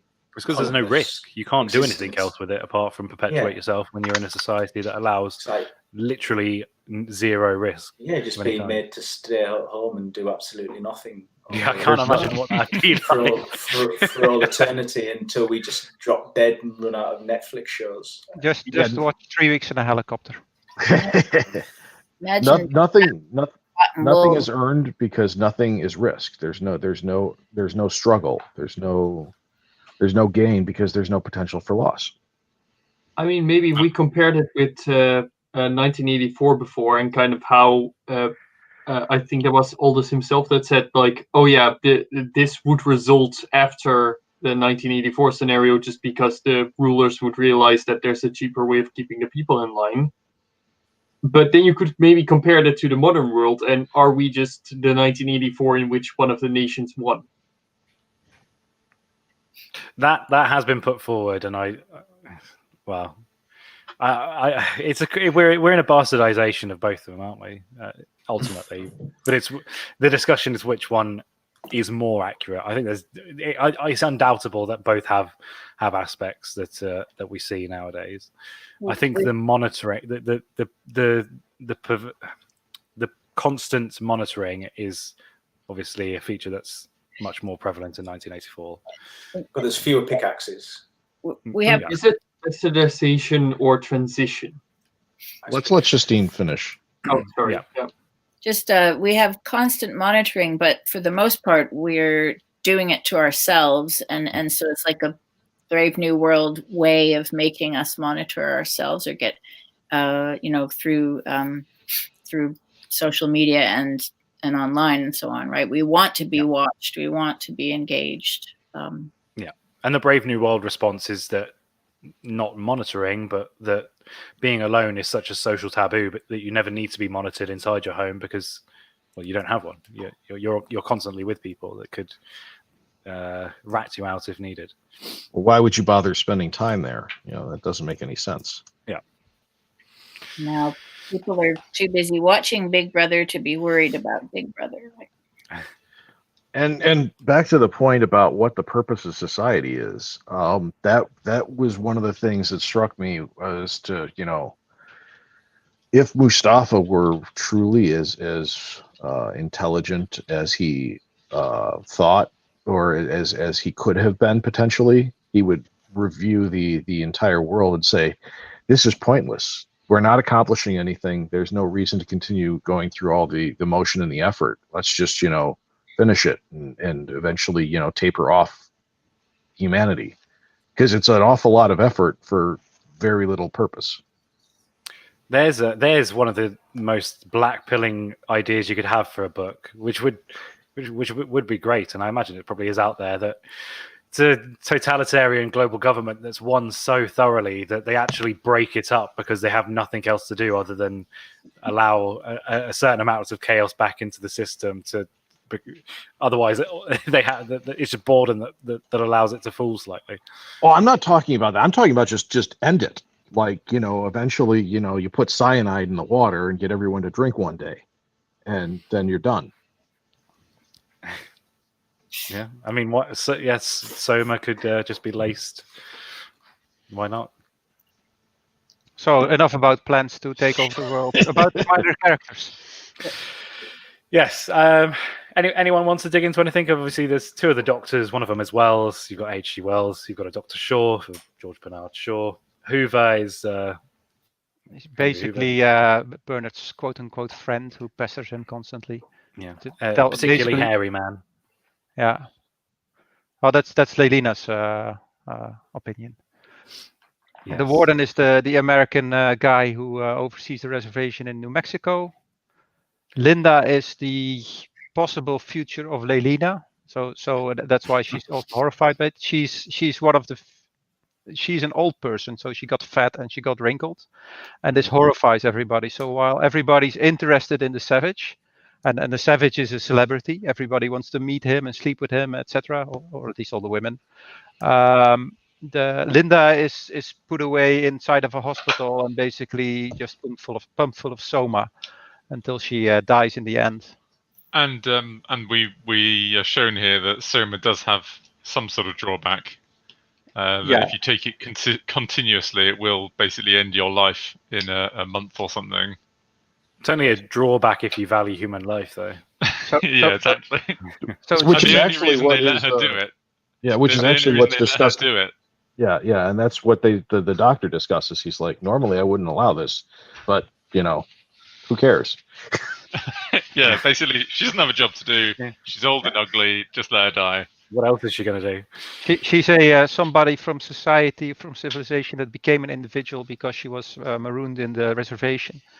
And when she returns, she's also destroyed by society in that fashion. And they're really aghast by the fact that John the Savage is really sad about the fact that his mother has died, because for them it's just you die and nobody cares. You're being recycled. They have a beautiful facility that does it. They're actually more enamored by the facility that does the cremation than the fact that people are cremated there. And don't forget about the phosphorus reclaiming. Phosphorus Exactly. reclamation. Yeah. That's the important part of dying. Yeah. Claiming your phosphorus. So you're even useful after death. Well, as bad as the society is, at least they recycle it. Yeah, that's the beautiful part about the Shakespeare, about him reading Shakespeare, and it's Tibble, isn't it, that they're talking about, and his dead body, and it's like, oh well, what, they haven't even recycled him yet. This emotionally impactful scene of Shakespeare, and they're talking about how this dead body has not yet been recycled. If you're making stuff new constantly, and that's the encouragement, then you obviously must have recycling, because otherwise, you would just drown in. Otherwise, you end up in Wally World. Well, also, it's more stable then if you're constantly just churning, reclaiming what you've sent out and churning back out. Mm-hmm. It's more of a closed system, which is more predictable. There's also the thing in Brave New World that people don't age really; they just die at about 60, don't they? Mm-hmm. Yeah, it's quite. I don't know what to make about Linda, about the fact that she doesn't fit in with the tribe, but she doesn't even. There's no effort to try and fit in with the culture of the natives. I'm not saying this against her, but it's like the minute she goes back to what she formerly knew, even though it's so destructive, she just embraces it fully and is happy to just spend the rest of her miserable existence or the next couple of months just constantly drugged up to her eyeballs. Well, she's been conditioned throughout her entire existence. Yeah, well, this is what I mean. It's hard. It's so horrible to read, but because of he's such a good writer, it's completely understandable why she does it. Well, she was not ready to be taken out of the Matrix. Yeah, exactly. There was a trend in the 70s for calling your parents by their first names. Oh God, I hate that. Yeah. It's so confusing. You go somewhere and then people are referring them to the first names and you don't know who they're talking to because there's 5 people you don't know. And everyone needs name tags. Perhaps if we implanted a chip and then we got VR glasses, we'd be able to read. Oh wait, lanyards. Tattooing numbers on faces. The fact that he refers to his mother as Linda reminded me of that. Yeah, but he refers to her as mother, but she doesn't like that. Because that's the thing, is that they didn't like to be called mother because it made them feel not just old, but part of a hierarchy and all this kind of thing, right? It's a dirty word. Yeah. Well, again, it's this sibling society where they don't want to feel like there's a hierarchy of family. They want to be the child's friend. They don't want to be their parent. Yeah, does that sound nice? Yeah. Well, that would require you to take responsibility, for not only for yourself, God forbid, but for someone else too. For another human life. Yeah. Who the hell wants to do that? Okay. Let's move on to Fanny. Let's move on. Yeah, is there anything about Fanny that people want to talk about? She's treated as the every woman, like Henry was treated as the every man. You know, she's the fish in water for contrast purposes. Mm-hmm. Yeah. The slightly not as attractive version of Lelina, who does not sleep with the same man constantly. And then there's Pope, who is there's been a fresh batch delivered as Quack House's house, apparently. Yeah, fresh off the production line. Yeah, just a carry can. on. Just a can. Pope is basically an expression of the opportunistic male in the non-Brave New World society. I would argue probably he's the epitome of what Huxley would suggest to be the protective masculine male. Yes, yeah, I think that it's not just this noble tribe of it's harsh, it's rough, it's not particularly friendly to the outsider. So he hasn't tried to paint this utopian little tribe outside. It could be, you could, reading it with certain mindsets, read the tribe and want to reject them and say, well, if it's a choice between these two, I'd rather go for I'd rather take my half a gram of Soma. Mm-hmm. And he's a an example of what Huxley would view as an actual savage. Yeah, he's truly male. He's truly virile. He wants the female. He's willing to tolerate the kid, and he actually the epitome, the point where he epitomizes himself is when he's stabbed by John as a youth, as a little kid with a steak knife, and instead of like getting angry at the kid, he laughs and he congratulates the kid. Ironically, I think he's the best father figure that John has, because as soon as John becomes frustrated, he starts cursing like Pope, reverting to savage. So and spitting on the floor. Yeah, well, he's not. Pope is not a model father, but he does act like the man around the house in which John can reflect himself, even if it's a negative stereotype. Yeah, he's not a model father, but he is at least a somewhat aspirational male figure in his life. Mm-hmm.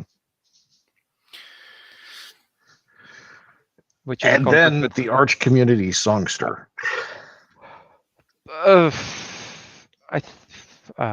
Snobby.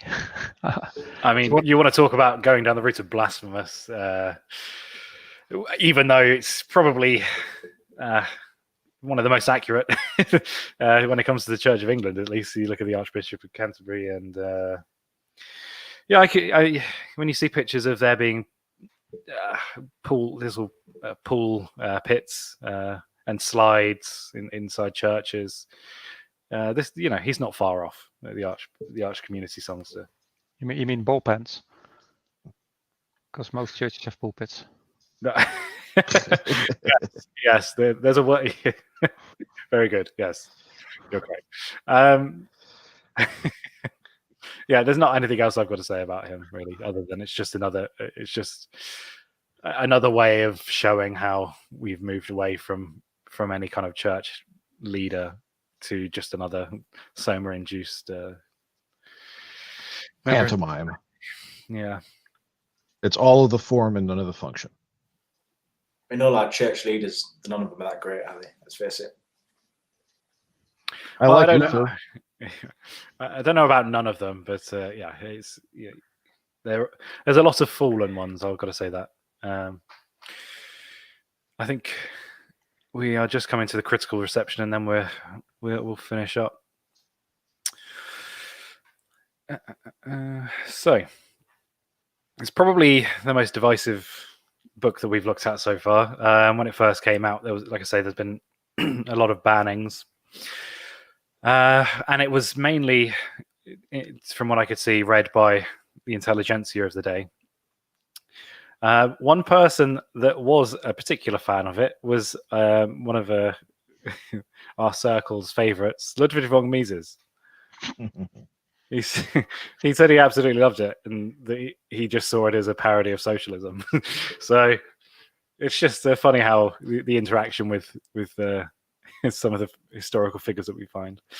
But one of the quotes that I wanted to pull up, I know I read out the one from Huxley himself, but one of the contemporary critics of it wrote that what Orwell feared were those who would ban books. What Huxley feared was that there would be no reason to ban a book, for no one would want to read one. Mm-hmm. Which I just think is a very succinct note to finish up on. Yeah. Apathy would rule the day. The death of ambition. So, unless there's any other notes that people want to make, I think we can end it there. That's been thoroughly pessimistic, as I like it. Definitely. I just want to say this is probably one of my favorite books, and I could go on about it for another several hours. It's just that good. Yes, yeah. I like I say, I think the comparisons with 1984. When we get round to reading 1984. There's got to be a separate stream in which we do a comparison between between the two. I know other people have done those, but I'll throw in our tuppence. And there's so much else we can go into for Brave New World Revisited as well that might be worth looking at, which is just his retrospective view on it and how he thinks society is, the direction that he thinks it's gone, and how accurate his predictions were. But that being said, the next book that we have coming up is Fight Club. We're going to be doing that on the 24th of January, normal time. If you have any books that you want us to cover or any comments you want to make about it, you know where to put them. I hate this shilling. This is so unnatural, but it's got to be done, I suppose. I will just say before we do the next book, there may be some impromptu streams coming up. Hopefully, I'm going to be doing a slightly off the beaten path one, not on a book, but we're going to be covering some geopolitics articles. And I would like to do one where we analyze one of Huxley's most famous interviews, because there's a lot of prediction. He probably lays out more predictions in that in a very precise manner than we could dig out in some of the works during this interview. And I think it'd be great to take a look at, because it's really fits into the narrative of looking at truth regimes in the present time. So aside from that, any final thoughts? Go read the book. Foundations of Economics is on sale. Oh, no. We're not shilling for anyone else. Yes, it's on sale. I have a Tarzan question. Go ahead. Well, if Tarzan, do you think that before he met Jane, he had any gorilla girlfriends? There's actually a book about that. Yeah. Cool. Okay. Goodbye, everyone. Bye. Bye. Bye. Bye. Bye.